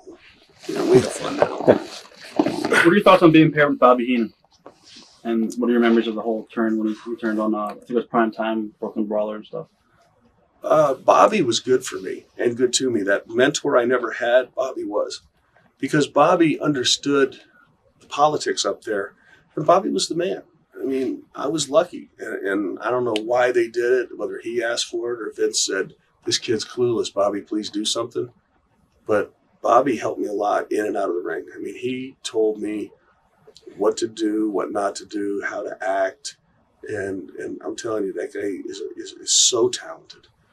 And it's just little stuff. One time he was doing something, he was a manager, and he was walking around the corner of the ring, and the guy, like the other guy who was supposed to be to scare him, instead of going, oh, and running away, I mean, Bobby went around the corner, he throws his arms up and cuts this circle and almost falls down and scoots away and doesn't. I'm like, that's why Bobby's Bobby. And he's a great commentator. And I mean, I called him a lot when I was gone. And now, I haven't talked to him in a long time. And I feel badly about it. I'm an asshole for not calling him. What made you lead the World Wrestling Federation? They wanted Ted DiBiase. Pat Patterson came to me in San Francisco and said, on this TV show, we want Ted DiBiase to put you in the $1 Million Dream and then put the $100 bill in your mouth. And I was just emotional and tired, and I saw my career spinning out of control. I thought, because I was stupid and short-sighted, that I was mired in this stupid gimmick that I didn't understand, and I was getting beat. There's no sense of teamwork for me. It was me. Why am I not going to be the main event at WrestleMania? Shouldn't it be me instead of Teddy? No, I didn't deserve it, but I didn't see it that way. They saw that I wasn't a team player. They saw that I had an attitude problem. And as they tested me, instead of me being broken in like a stallion horse or something that gets broken in and then understands how to play by the game rules, I quit. I just told Pat, I said, I'm not doing it. And I'm embarrassed to say it because Teddy's the guy who went to bat for me to get me a job up there. And then I went, oh my God, Teddy did get me a job. So I did it, but I gave my notice and left after that. And Pat was great. I mean, he goes, you're just tired, you're emotional, don't do this. And he was right, and I was stupid. Now, when you went back to WCW, how were things different? I think Jim Herd was the boss. And only, he gave me a chance. I was making $300 a match. I was working 30 times a month. I was doing okay. But just kind of in the middle. Right. I think I was there for a year or 2 years. And then something happened. I went back to Titan again for 1 year as terrific Terry Taylor. And they were cutting back, and they said, a lot of you guys are going to have to be splitting bookings and all that. And I said to Vince, look, there's a lot of younger guys here that need the bookings more than I do. I said, if you just let me go, let them have it. And I was honestly going to go back to Florida. I didn't know what I was going to do. And I called Atlanta. I don't know who, maybe it was Ole again, I don't remember, or Rick. And somebody said, come back. They gave me a job, and I think that was like in 94 or 95. Now, before that, you wrestled, I think it was Bash 91 scaffold match with Bobby Eaton and P.N. News, and I think Steve Austin was in the match too, right? What are your memories of that scaffold match? My first memory was that they didn't have the bridge part of the scaffold. They left it. So the one they had was made and just thrown together at the last minute. The other part was I knew we had a 500-pound guy up there on a makeshift scaffold. I'd had probably 5 or 6 knee surgeries. Steve Austin's knees were as bad as mine. Bobby, it was too high, couldn't take the bump. And if PN News would have taken the bump, he'd have gone all the way through to China. So, Dusty had booked it because he was, thinking Midnight Express, Rock and Roll Express. He wasn't thinking Steve Austin, Terry Taylor versus PN News and Bobby Eaton. And we thought Bobby was going to take the bump. And Bobby's like, can't do it, Terry. No, can't do it. I told Dusty I can't do it. So they changed the rules, and it was probably the worst stinker in the history of all recorded time. But, to put guys up there at risk with a makeshift scaffold, and not beforehand saying somebody's going to have to fall 20 feet. It's kind of hard. I wouldn't have asked somebody to do that. What are your memories of the York Foundation and Terry Rounds? I like Terry a lot. She was really nice. I mean, she and I used to ride together, which was kind of funny because, wherever her car was, there'd be 25 guys' notes, numbers, and all that, because all the guys like dug her, and they were all hitting on her. And I mean, I don't know why she rode with me. Safe, I guess, but she was nice, and we worked together. And I was telling them earlier, they give me the Michael Wall Street gimmick on the computer. She says Michael Wall Street will beat Terry Taylor in 6 minutes and 12 seconds with the stock market crash. We go out there, 6 minutes, 12 seconds, boom, he beats me, 1, 2, 3. He goes to the WWF, becomes a big star. Whoops, we got to slide somebody in there, so they put me in that gimmick, or whatever, Terrence Taylor. She punches the stuff in, says Terry Taylor's going to, well, he ain't never going to win another match, but I mean, she says he's going to win in 4 minutes and 8 seconds, and I get beat. Same computer, same gimmick, different personality, same booker, and it just wasn't the same. So, what are your memories of your matches with Dustin? What was he like to work with? I don't know. Did I work with Dustin? I thought you worked with him. I don't think so. Never? No, maybe not. Not never. I don't think so. Okay. What about your matches with Tom Zink? Tom was a good guy. I hated him. He would be pale as a sheet, flat, and would just sit there and do a set of push-ups, and even his calves would pump up. He was phenomenal. And a gifted guy, but wasn't eaten up with the bullshit part of the business. He saw it differently. And I'm a huge fan of Tom Zink's. He was a guy that, liked the girls, and he said he liked the girls. Actually, he hated the girls because they loved him. It was a weird thing. He treated women horribly, and he couldn't run them off. And I'm like, well, I'm a nice guy. Why don't you talk to me? Hey, I don't want you. I want him. What are your thoughts on his recent outburst on WCW? What outburst? He just went on Meltzer's radio show and stuff like that, and just talked bad about the company and stuff like that. If you didn't hear it, I'm not going to even ask you about it. So, okay. I didn't hear it. Okay, never mind. What are your memories of your matches with Brian Pillman? I like Brian a lot. Brian, back then, Brian was just a guy who said, "Oh my God, I've been labeled Flying Brian, and I'm hurt. I'm little, and I could fly, I just can't land." All right. And he says, "Will you teach me how to do stuff where I don't have to do all that?" I said, "Sure." And I worked with him a lot, and he had a match one time with Johnny B. Bad, and it was like a 30-minute Broadway or something. And he said, "Will you help us with that?" And I said, "Yeah." It was like my first agent's job. I was still wrestling, but we worked the psychology out because Brian Pillman and Mark Marrow, Johnny B. Bad, thought that they were being set up to fail, and then they stole the show. It was a really good match, not because of me, but because of them. Right. Now you also teamed with Greg Valentine, I believe, right? Yeah. For a little bit. What are your matches, or actually, what are your memories of your matches with Freebirds? Because you worked with them again, I believe. Yeah, but it wasn't the same. Right. I mean, the Freebirds back, It was this time Jimmy Garvin, right? Yeah, Jimmy's fun. He's easy. He Jimmy was great. I mean, can I tell Jimmy Garvin's story? Yeah, definitely. We were in Louisiana, Galliano, which is, in New Orleans, south of New Orleans in Galliano on a Sunday afternoon. And this is not a knock on anybody from down there, but from the time they get off work, we were there Sunday afternoon. By the time they get off work Friday afternoon, they start drinking. All day Saturday. Half the day all night Saturday. Sunday, they're still drunk. Right. We were in a building that held about 4,000 people with no seats. And there was no cops. And I was the good guy and Jimmy was the bad guy. And this crowd was like a biker group, but there was thousands of them. There was no railings. And Jimmy wouldn't come to the ring. He was supposed to win. He goes, "I'm not winning. I'm not getting any heat. You're going to beat me with your finish, and we're going to get out of here." Okay, fine. I don't want anybody to get. Right. We go to the ring. For as long as they wanted, he just got beat up, and they were still trying to get in the ring to beat him up because he just had that personality. Right. It's time to we get done. We get ready to leave. His wife is walking back with him. Huh? Precious, Patty. Precious, yeah. She starts getting the hell beat out of her. He keeps going. And a couple of guys are going, "Your wife's getting murdered." He goes, "There's no reason for both of us to get beat up." And just kept going. I love him. He was funny. And he meant it too. He just kept going. She fought her way out, and the cops, I guess a couple of security people got her free. And she knew better than to yell at him because she knew he was going to do it. What are your memories of your match with DDP? I believe it was at Super Brawl. I had a good match with Paige. I guess, my wife tells me all the time that I was a good wrestler, and I studied it and I loved it.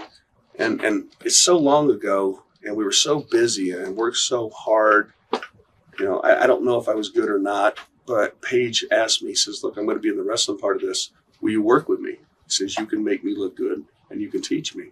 I said, sure. By then I knew what my role was. I was never going to be a big star. And he was, he's a good student. And he listened. And I thought we had a good match. Some of the stuff I did in there, I stole from that Hase Muda tape that I think somebody had sent me. But, Paige was trying to figure out who Paige was back then. He was kind of like throwing gimmicks up against the wall to see what would stick. Because he came out with a girl, he had a fur coat, glasses, cigar, hat, rings, dye, He was trying to figure out who he was. But he was a hardworking guy that, started late in life and, the guy succeeded. I mean, he did a lot better than I ever did. So, what are your thoughts on Vader? I never had a problem with him. I was as far away from me to you when that fight happened with him and Paul Orndorff, and I don't know if it was. Vader was some of the guys back then because the management gave them so much money, and business was good, and everybody felt like they were indispensable. I mean, they could do whatever they wanted. And I just said to Vader, I said, look, man, when you get done here, can you go do an interview for us? And he said, sure. He says, I just got out of a photo shoot. I just got to change and I'll be there. Well, Paul Orndorff, who's pretty tightly wound.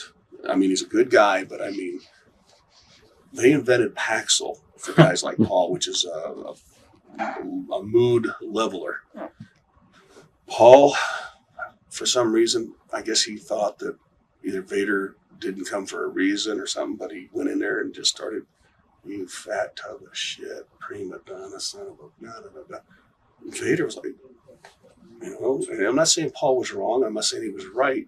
I'm not saying Vader was wrong or right. It was just one of those deals where neither side took the time to figure out what really was. It's just the emotion boiled up. Paul walked away. Vader slow burned. Boy, that next thing, Vader, they get face to face like two high school kids and chest to chest. Paul was salty, but he only had one arm left from that neck thing. Vader just bear paws him, boom. Paul's head and feet change places, boom, down he goes. There's two boxes of wood there, and Paul staggers. I mean, his eyes are glazed. It'd have killed anybody else. Here comes Paul, and then he and Vader start getting into it, and somehow Vader takes a bump, and Paul kicked him right in the face, and the blood went on me, and then we get them apart. And it's kind of stuff that you never want to see, but because of the competitive nature, big people, egos, it was a bad deal. Did you see a lot of potential in Steve Austin back then? Yeah, I worked with Steve. I knew what my role was. Same thing with Paige. Steve was a good guy. And I'm not saying I'm not taking. I don't want this to sound like me, because it's not. But we did one time. Gene, when the first time Gene ever got his kidney, it was bad, and he was sick. We did an uncensored in Tupelo, and they asked me because I was doing radio or something if I would do the internet it was internet. But you do a deal where you watch the monitor and the people call in and you talk to them or you describe the action or whatever. I'd never done it. And, Erich said, will you do it? And I said, yeah, I don't know what to do, but I'll screw this up as best I can. Well, we were doing it and, we had guest people coming by and all that. Steve had worked first or second. And, he was always funny, made me laugh. And he came in and sat down and everything you hear him do on the WWF shows now, he was doing on the internet thing. I was like, damn, son, don't make me come stomp a mud hole in you and walk it dry. Hell, and I mean, everything he's doing up there, he did on that thing. I came back 45 minutes later, he was still doing it. Just having a great time, entertaining the people. And he deserved a break. That's one thing about our business. It's not real. You can't say who's the fastest runner and because you don't know. Running, you just, for whoever gets from here to here first is the fastest. In our business, it's not like that. There's a lot of different qualities. What was your thoughts when Bill Watts came back to power in WCW? I was happy. When Bill came back, I said, my contract's coming up. He's going to renew me.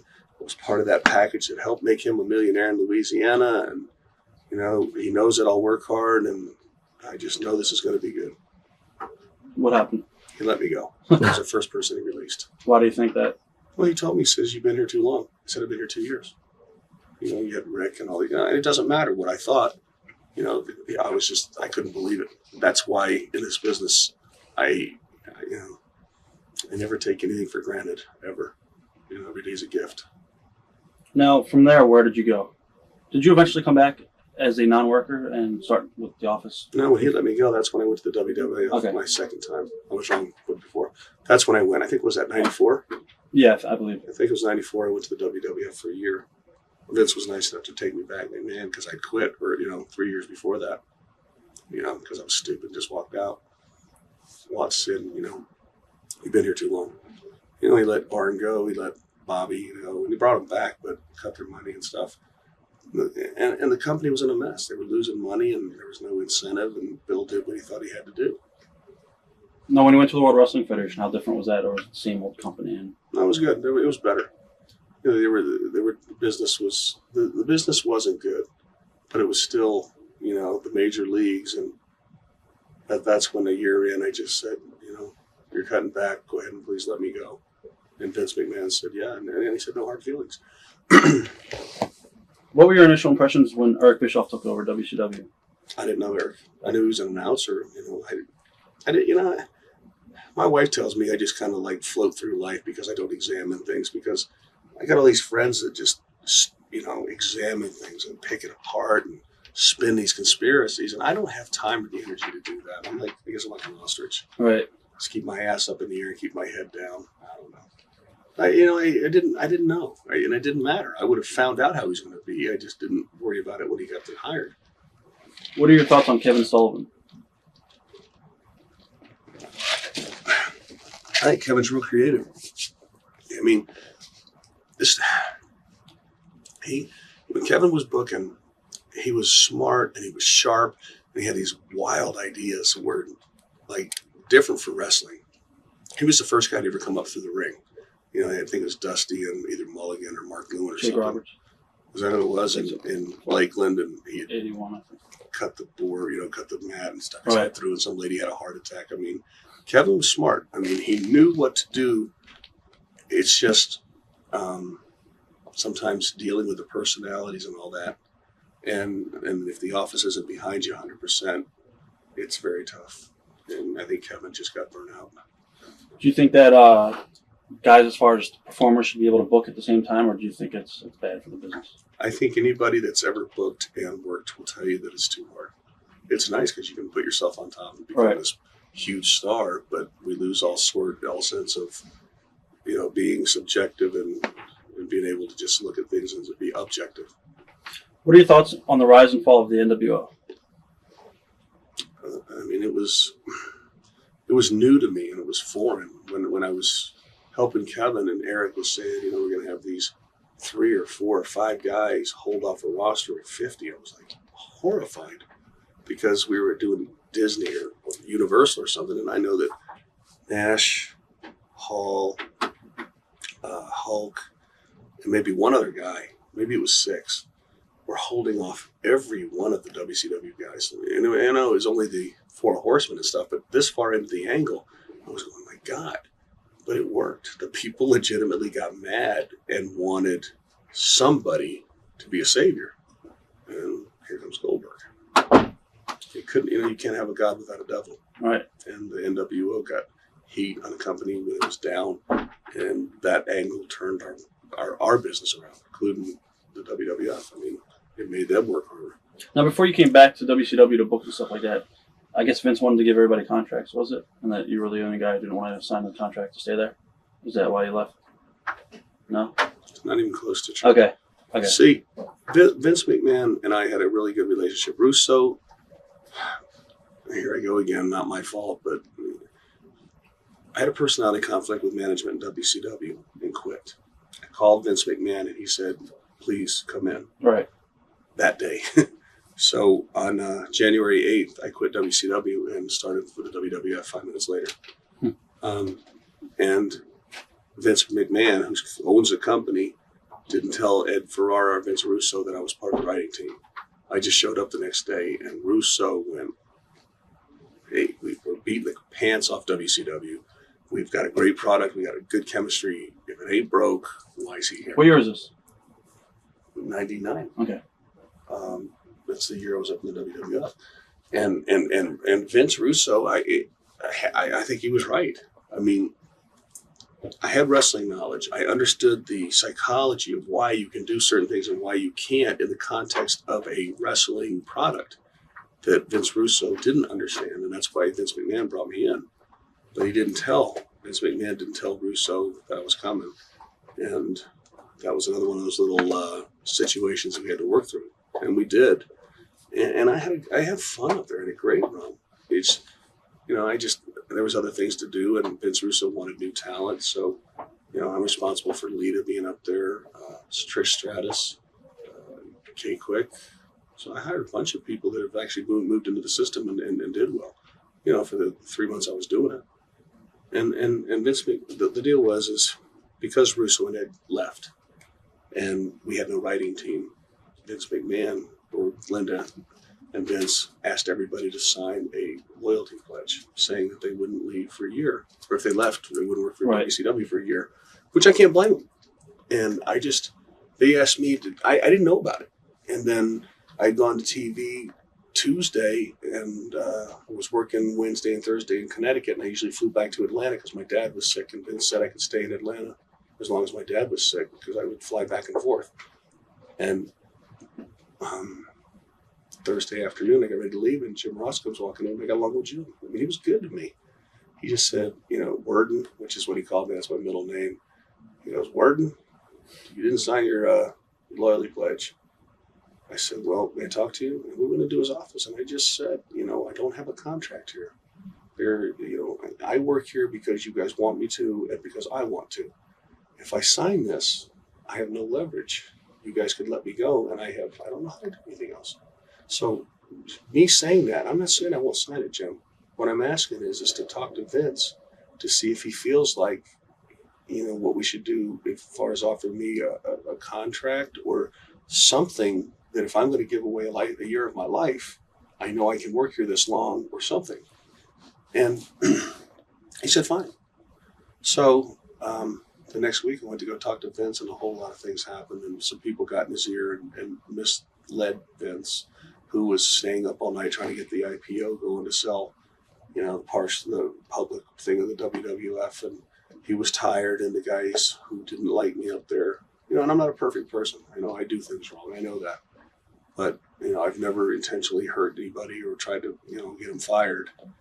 Some people up there got in Vince's ear and just said, he did this, he did that, he did that. And I went in there to ask Vince to be the head writer and to, get a raise, and that I was going to move my family up there. And he said, sorry, it didn't work out. And he thought I was going to quit. He thought the reason I was coming in, he was told that I was going to tell him to go stick it. That wasn't it. I wanted to be the head writer. I wanted to stay. But he was tired, and his timing's everything. Right. And I'm not saying I was blameless. I mean, I did some things wrong up there, and I didn't understand their system, and I probably should have spent the first month I was up there just watching, so I didn't step on people's toes. But I fit in, and I think the talent liked me up there, and I know Vince and Linda did. There were some other people whose toes I stepped on, and I would apologize to them because I did it out of inspiration, not being an idiot or being an asshole. I just did it because I was trying so hard to make Vince glad he hired me, and I just stepped on people's toes. So when Vince fired me, he's the kind of guy who can't, when he's jumped off the cliff, he can't jump back up. And then we talked for like 45 minutes, and I just laughed. He goes, what are you laughing at? I said, I love life. And he goes, you love life? I said, I come in here to get, knee deep in the blood and guts of writing your television, to dedicate my life to you and this business and the WWF, and you let me go. I said, you can't pick stuff like that. It just happens. And he and I talked for about an hour, and I shook his hand and said, thanks for everything. And he said he would have paid me until I get another job. And I had a great job salary, and I said, what if it takes 10 years? He says, I will pay you for 10 years if that's what it takes. Wow. He's an awesome person. I hear somebody say something bad about Vince McMahon, I want to kick him. What are your thoughts on The Rock as far as success when you were there? Oh. he was just getting there when I was there. You know, Austin was the #1 guy, and you know, Russo and Ed and Vince McMahon really worked hard at the television booking things to make sure that Austin's character was defined and in the right direction and all that.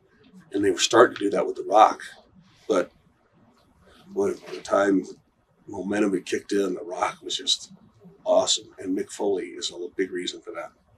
You know, Mick Foley got The Rock over. Now, when Russo left, what was the atmosphere like for WCW? Wait a minute. I was at the WWF when he left. Right. No, that's what I'm talking about now. When he left, that's what I was asking you. When he went to WWF, the WWF, everybody was like, right, couldn't believe it. Like, oh God, he and Ed had written the 2 shows and left them. And we were looking at it going, oh God, you know, we don't know what half this means. And it's not that it was, you know, like hieroglyphics. Right. It was just like, somebody writes a story, they can explain certain twists and turns because they know what's coming and we don't. And, you know, we pulled together, and Vince McMahon, you know, rolled up his sleeves and just started, you know, well, we'll do this here and we'll fix that. And I mean, he never took a back step. Vince McMahon just said, you know what? This is what we've been dealt. Well, let's get to work. And he did. Now, to jump ahead a little bit, when you went back to WCW, how was the door open for you? Bill Bush, Vince Russo, Ed, and JJ, and Gary Jester. Well, when Vince and I had the talk, Vince said, you know, you need to explore your options with WCW.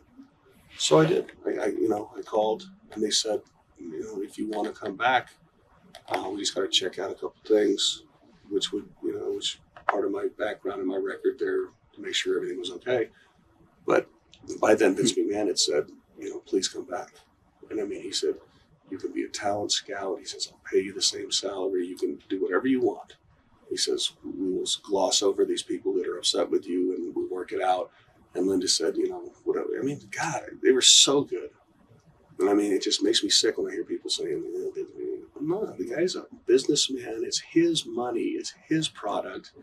And if anybody works harder, I mean, the day after he takes the bump with Austin and breaks his back, I saw him in the chair that morning. We're at 8 a.m. We're writing TV, and he sits straight up and he's writing. We had to physically pick Vince up and help him to the bathroom so he could get changed to go to work. The minute he walked in that building where this talent that he works with and for and is their leader, he walked in there, he had his head held up, didn't limp, didn't sell a second. Walked around until he saw when he sat down. When he sat down, he went, hello, everyone. Welcome. How can you not dedicate your life to somebody like that? God, I mean, the guy was dying inside. Didn't go, you know, I mean, he's the best. I mean, I hated it. I mean, Linda and I cried. When I left, I cried and cried. I felt like a girl. But my dad was sick. My dad had been in a coma for a year. And, you know, I wasn't as good a son as I could have been. And I needed to be there for him. Do you think Bill Bush was over his head at the time when he went back to WCW? Absolutely. If a person is a great businessman or an accountant or a character builder, that does not mean they're going to understand the wrestling business. It is overwhelming. What are your thoughts on the Radicals holding out and jumping over to Vince? You know, I was in the office and, you know... Was there a lot of problems with Kevin Sullivan and Benoit at the time because of Nancy? Or? What do you think? Obviously, yeah. It was a very volatile situation that it had explosion written over it a lot. It's another one of those deals. You know, we're all human beings. We have emotion. We love. We hate. In that close proximity, things happen. And I mean, I don't think anybody expect for, you know, Chris and Nancy to end up like they did. And, you know, Kevin tried, I'm sure, to make it, you know, as professionally as he could. But when, you know, Russo got, you know, sent home, there was a lot of people who had been brought to the forefront that now that, you know, Russo was gone, felt like that was not going to continue. And did they overreact? In my opinion, yeah. They didn't give the new booker a chance to see what he would do. They immediately just went, and just knee-jerked and said, we're leaving. And Bill Bush said, not knowing talent is emotional and sometimes there is a cooling off period, just said, if they don't want to be here, let them go. And he did. Do you think that Vince Russo's title reign in WCW did more damage than good? And what are your thoughts on Vince Russo as champion? I mean, do you think it hurt? Well, obviously it hurt the belt. I don't think he was ever champion. I know that that's the way it ended up, but the way it was written, it was supposed to be up in the air. Right. The belt was in the air, but he left first, so he had it. What about even David Arquette, for that matter? My whole first run in the WWF, I had to get rid of the 80s wrestling mentality to get with the showbiz, the emotion, the camera shots, the pyro, the girls, and the TNA. And, excuse me. Do I think David, now looking back on it, the way we looked at it then is, I wasn't against it, I'll tell you the truth. I mean, Whose idea was it? I don't know. Why point the finger? Okay. I mean, we were a committee and we agreed to do it. But the deal was we thought that Arquette would get on Jay Leno and give us publicity that we normally wouldn't get. And with the company being down, we didn't think that was a bad thing. And it didn't quite work out the way we thought it would. I mean, we didn't get the Lenos. We didn't get the big perk. We got a lot of fans that were just disgusted with what we had done. And we make decisions and we stand by them. We made a mistake. What are your thoughts on Bill Goldberg? I get chills every time I see him work. I am never tired of watching him out there. He's never been a problem in the back to me. Everything I've ever asked him to do, he's done. I've seen him snap at people before, and I think that sometimes being put in the public eye doesn't necessarily make you a people person. He respects his privacy. He likes being Goldberg, I'm sure, but I think he also likes being the guy who hangs out with his girlfriend and watches the dogs, and there's a trade-off there. Right. He's been great with me. I mean, he's never told me, shut up or get over. I mean, I've seen it, but what's the old saying? You go by how people treat you, not how they treat others. Now, back in 1996, I want to backtrack for a little bit because I totally forgot. I have it written down. What was the angle that was going to happen with ECW, the proposed angle, the invasion angle, and Todd Gordon? I think you were kind of involved as far as helping some guys get over there. And from ECW, some guys were going to jump from ECW to WCW, and you were going to, I guess, do an invasion angle where some guys were just going to quit ECW and work for you guys with Todd Gordon and stuff like that. No, sir. No. Todd Gordon called and he said, I got these guys, da-da-da-da. And I said, is this with Paul's blessing? And he said, no. And I said, then we're not interested. Right. And I told Todd that. I said, we're not going to let you split the company apart and be privy to that. If you and Paul work out an agreement or something, okay, that's part of what I hope there is a beginning of some sort of honor among thieves, that the promoters don't, stick it to each other. I mean, I hope I learned that from Vince McMahon and my other mentors, is that you don't have to be underhanded. You don't have to steal. That things can be worked out above board, and we can look each other in the eye afterwards. What are your thoughts on Paul Heyman and ECW? I'm saddened beyond words that it didn't, and I'm not sure it's, by the time this shows, will they have a TV deal? Will they not? I don't know. I am a huge Paul Heyman fan. I think what Paulie did was overextend himself. And he's told me that. I mean, he said, I'm doing everything myself. And I mean, when the office manager that came back that I had the personality conflict with, Paul called. I mean, I didn't call him. Paul Heyman called and said, if you are unhappy there or you think that you may want to leave, come work with us. And he said, you can do whatever you want. You didn't have to do that. And I know that he owes people money, and he's got a wonderful group of loyal workers and guys that would die for him. And that's the part of the business now that I miss. There are so many guys that are in it for just the money, for just the glory. What is in it for me? We've become big league athletics and big time entertainment. And that sometimes brings up the worst in people. What is the vibe right now in the locker room? I think right now that the guys are on a wait and see, because we don't know. I mean, we all fear change. We also fear the unknown. And we don't know what's going to happen, and we don't know who's staying and who's going. And it is frightening, especially for people that are just starting out, that haven't had a chance to save any money, or for people that are 45 with a wife and 2 kids that, don't know where they're going to be living tomorrow. Do you think the cruiserweights could still draw? Sure.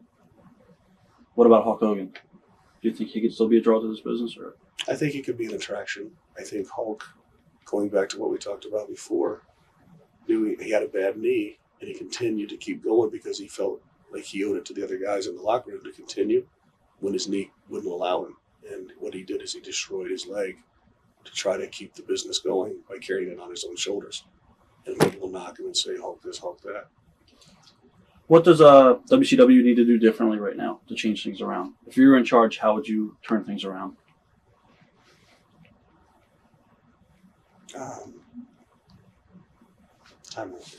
All right, we're talking about My chest and arms are pretty big when I'm like this because that's the wrestler pose. As long as you're not wearing orange. Let me zoom out. Up.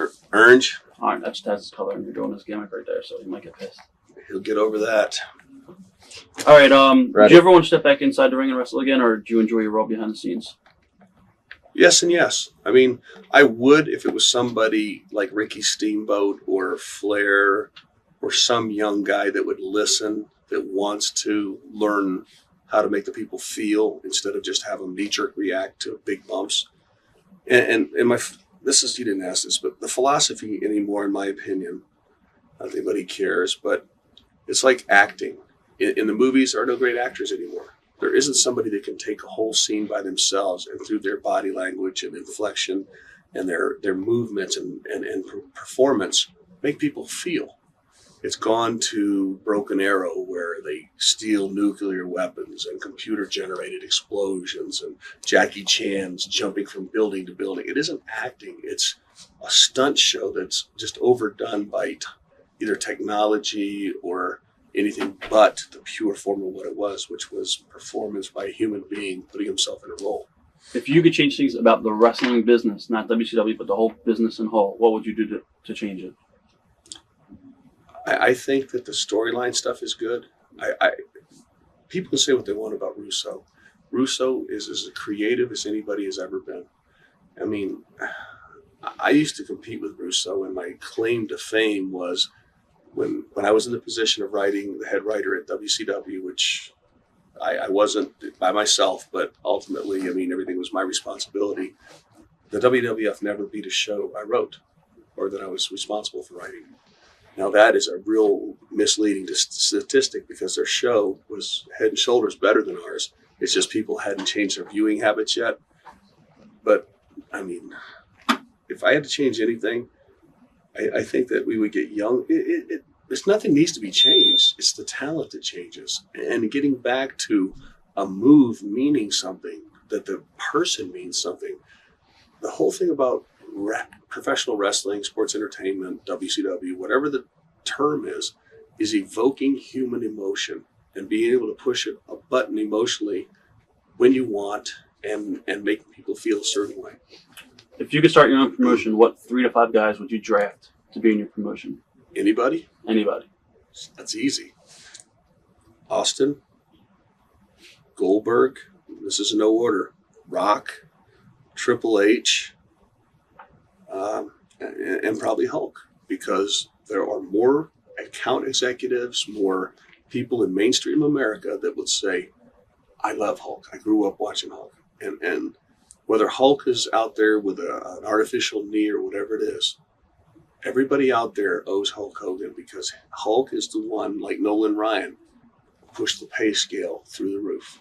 I mean, Nolan Ryan wanted $400,000, and when he left wherever it was, he got hired by I don't know, the Yankees or the Mets or somebody. They paid him $1 million. He's the first guy to ever make $1 million. And Hulk opened the door for big salaries, not only for Hulk, but he raised the bar for everybody else. If it wasn't for Hulk, the business wouldn't be what it is. And Hulk with Vince, because Vince knew how to market Hulk. Do you have any good road stories? I've given you 100 so far. Okay. Or a good rib that has happened? Rib? Yeah. There's a lot of Owen Hart ribs. Like one time, Duggan calls the front desk and Owen's checking in, and Duggan's asking for directions to the gym. And the guy says, well, Mr. Duggan, and Owen takes the phone from the guy and he goes, you fat son of a bitch, it's a little late now to be working out. Piece of shit. You were, working out out of the old fat gutted cross-eyed, da da da. And Duggan goes, "Who is this?" "I'm the front desk manager. I'll kick the shit out of you." Duggan slams the phone down, comes screaming down there. Owen just moves away, comes walking in like, and Duggan's scathing promo.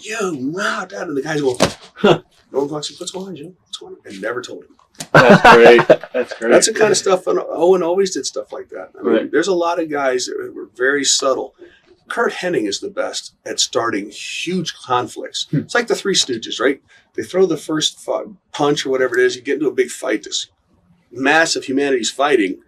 Kurt Hennig will be the guy crawling out of the pile, standing over, going like this, starting it. Right. I mean, I got a lot of road stories. I got stories. I can't tell you because I want to stay married to a lot of them. And we'll save it for volume 2 or something. Get volume 2 when I double my price.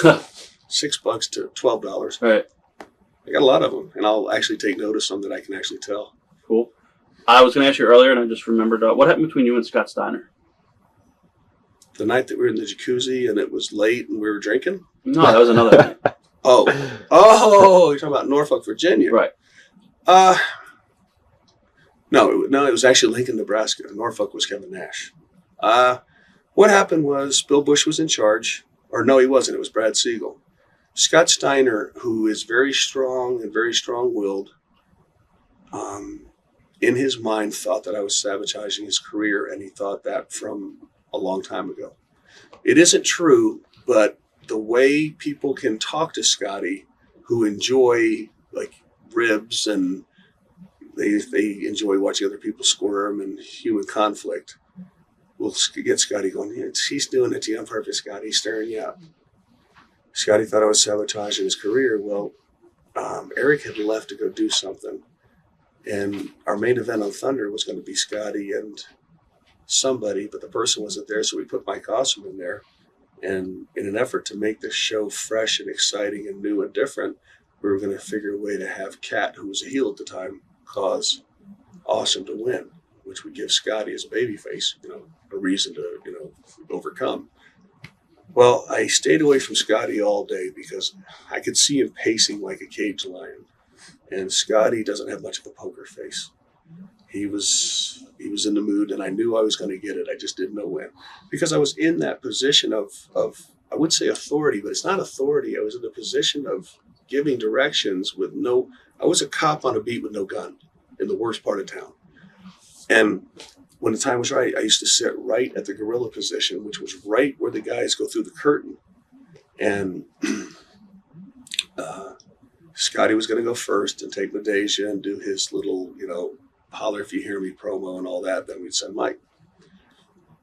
And I don't think Scotty will care about me saying this because we've laughed about it since, but Mike Awesome comes walking up, and there's a format that's written up that the video wall person, the director, depending on the camera shots of who's coming out and the music and the pyro and the video wall, a lot of things go off this little script we have. It says Scott Steiner music and entrance. Well, Awesome comes walking up, Scott's music plays, and Awesome from me to you goes, "Oh my God, he's in a horrible mood. He'll kill me. I'm supposed to go first." Can't. It's too late. You can't on a live show rewind it and tell the people that was, a do-over. Go. Mike Awesome walks out there like a kid who knows he's going to get whipped by his daddy. I mean, he's in his character and he's doing the best he can, but he knows that the atomic bomb is on its way. It's been sent. The next thing I do, I look over and we got this tube that's like this covered, enclosed area, and I just see this Scott Steiner loping towards me. In his face, I could tell it, and I knew it was coming. And Scotty was so filled with emotion, and I don't mind guys venting that are passionate, emotional, and driven. It's got to be tempered with a little bit of wisdom and sometimes directed in the right channel. Right? He comes in and cusses me like a dog. UMFSOB, worthless shithead, da da da da da da. And I'm like, what? And he goes, "You're sabotaging my career. You da da da da. He's supposed to go first. I'm the champion." I said, "Scotty, you always go first and do your holler if you hear me promo." "That's bullshit. Da da da da. You fired my girl." Kim Canner. I didn't fire her. She knew she didn't go to wrestling school. She chose not to work here. You didn't have the courtesy to even tell her to her face. I left it on her machine because I called 4 times and she wouldn't answer. She had to know. Then he went on, and I mean, he was just so upset. I'm not blaming Scotty. He's this passionate, strong, he just had all this emotion pent up. And I mean, he went from music to firing the girl to how I did it to, wanting to physically hurt me, which I don't think he ever really wanted to. He just, at that time, it was in him. And I said, Scotty, you have 6 minutes. Let's do our job, and I'll be here when you get back. Back you, da-da-da-da. He goes out there, and Mike Awesome took the ass kicking of a lifetime. He got his hand raised, and that was it. And I lied. I'll just tell the truth. I lied. When Scott came back, I was gone. What is your relationship with Kevin Nash? Good. 10 years ago when Kevin was starting out, he asked me to teach him. And it's not like I'm this knowledgeable guy. I'm not wonderful. I'm nothing. I'm a guy who loves what we do and dedicates my life to it. And Kevin just said, man, I want to make it in this. I love this. And he was so sincere. And we'd ride together, and then we'd have matches together. And I would talk to him while we were out there and explain why we did what we did. And it's amazing that guys will get into our business, and I'll say, make the people think you're going to do what the guy before you just did, but don't do something different or better. This is a roller coaster ride like Space Mountain. It's dark. You don't know where the swerves are coming. You don't know when the ups and downs. You don't know when it's going to go faster or slower. I said, make the people have to really pay attention, and then when they think they're going to get something else. I said, it's an incredible thing, and when you do it, I'll dig it. Well, Kevin, I've had ups and downs with Kevin. I mean, if guys are passionate about what they do and they love the business, they're going to get upset. Production things go wrong. The microphone doesn't work. I mean, things happen. But, we were doing the deal where Goldberg had turned heel, and Kevin was in a position where we were getting heat on Kevin. Kevin was giving so Bill could get over as a heel. And Kevin had been given. I think we slid Kevin in that spot because somebody had just gotten hurt. So he had just given to this one person, so he felt like it was his turn to get something back. And lucky for all of us, Kevin is so good that he can keep himself over. And, Goldberg was supposed to come over and kick him real good and then beat him up. And then Jeff and Goldberg would have this beauty shot, Jeff Jarrett. Goldberg, who had never been a bad guy, didn't know that when you beat a guy up, you're vicious. Goldberg came over once and kind of tapped him and walked away. And Kevin felt like he had been hung out to dry, and he blamed me. And probably it was my fault. I laid out the match, and I said to Goldberg, get heat on him, knowing that Goldberg is this baby in our business of 3 years and being a heel for 3 minutes. I should have said, when you kick him, you do this, this, this, this. And all Kevin said was, you stuck it to me, and this is bullshit. And he was right. It was wrong. I didn't do it on purpose. He cooled it off, and he came up to me. He hugged me, kissed me, handed me a beer, and he says, I'll love you. I'll always love you. It's just, I want it to be right. So do I. Right. I just, I don't mind a guy being passionate. I'll never tell a guy, stop caring. Do you have any regrets? Absolutely not. I watched a thing on HBO, and it's about this guy named Mark Shireleth or something. He was a lineman for the Broncos. And it also had Jim Otto, who was 00 for the Raiders way back. And Shireleth, or whatever his name is, had 28 surgeries. And he's going to be crippled. And his wife's going to be at 35. I think they say he's going to be pushed around in a wheelchair. And Otto's got a knee that he almost lost his leg because of all the surgery and the trauma from playing with injuries and all that. And the thing that they both had in common is when the interviewer said, do you have any regrets? Would you do it differently? We both said, I feel the same way. All right. I've had a great life and a great run. I guess in closing, would you like to say anything to your fans out there? I don't have any fans. I got a wife and 2 kids now. I just, to work in the office. But the fans of the business and the people that love what we do isn't perfect. And it never will be. And there'll be things that you think you should see or guys that you think should be promoted. And until you know the whole story, sometimes try to take a step back and always keep your passion and keep your love for our business. But please keep an open mind. I've had people write me letters and they'll say, or emails, and they'll say, you know, you did this wrong, you did that wrong. Well, what they're doing is they've got a blindfold on. Somebody's put an elephant's tail in their hand and say, okay, this is the wrestling business, describe it. They'll feel, oh, it's 12 inches long and it's fuzzy at the end. They take that mask off and they look and they see this 5-ton animal over here that they knew nothing about, whether it's office politics, personal issues, injuries, contractual stuff. And while our business is a long way from being perfect, Muhammad Ali came and did a Superdome show with us when I was working for Watts. Right. And he looked around and he goes, this is the greatest business in the world. I love it. I mean, he was like, you know, he loved what we did. And I hope the other people do too. The audience is so smart. It's so sophisticated. You guys keep us on our toes. I guess thank you for being here, and we wish you luck in the future. I need it. Thank you.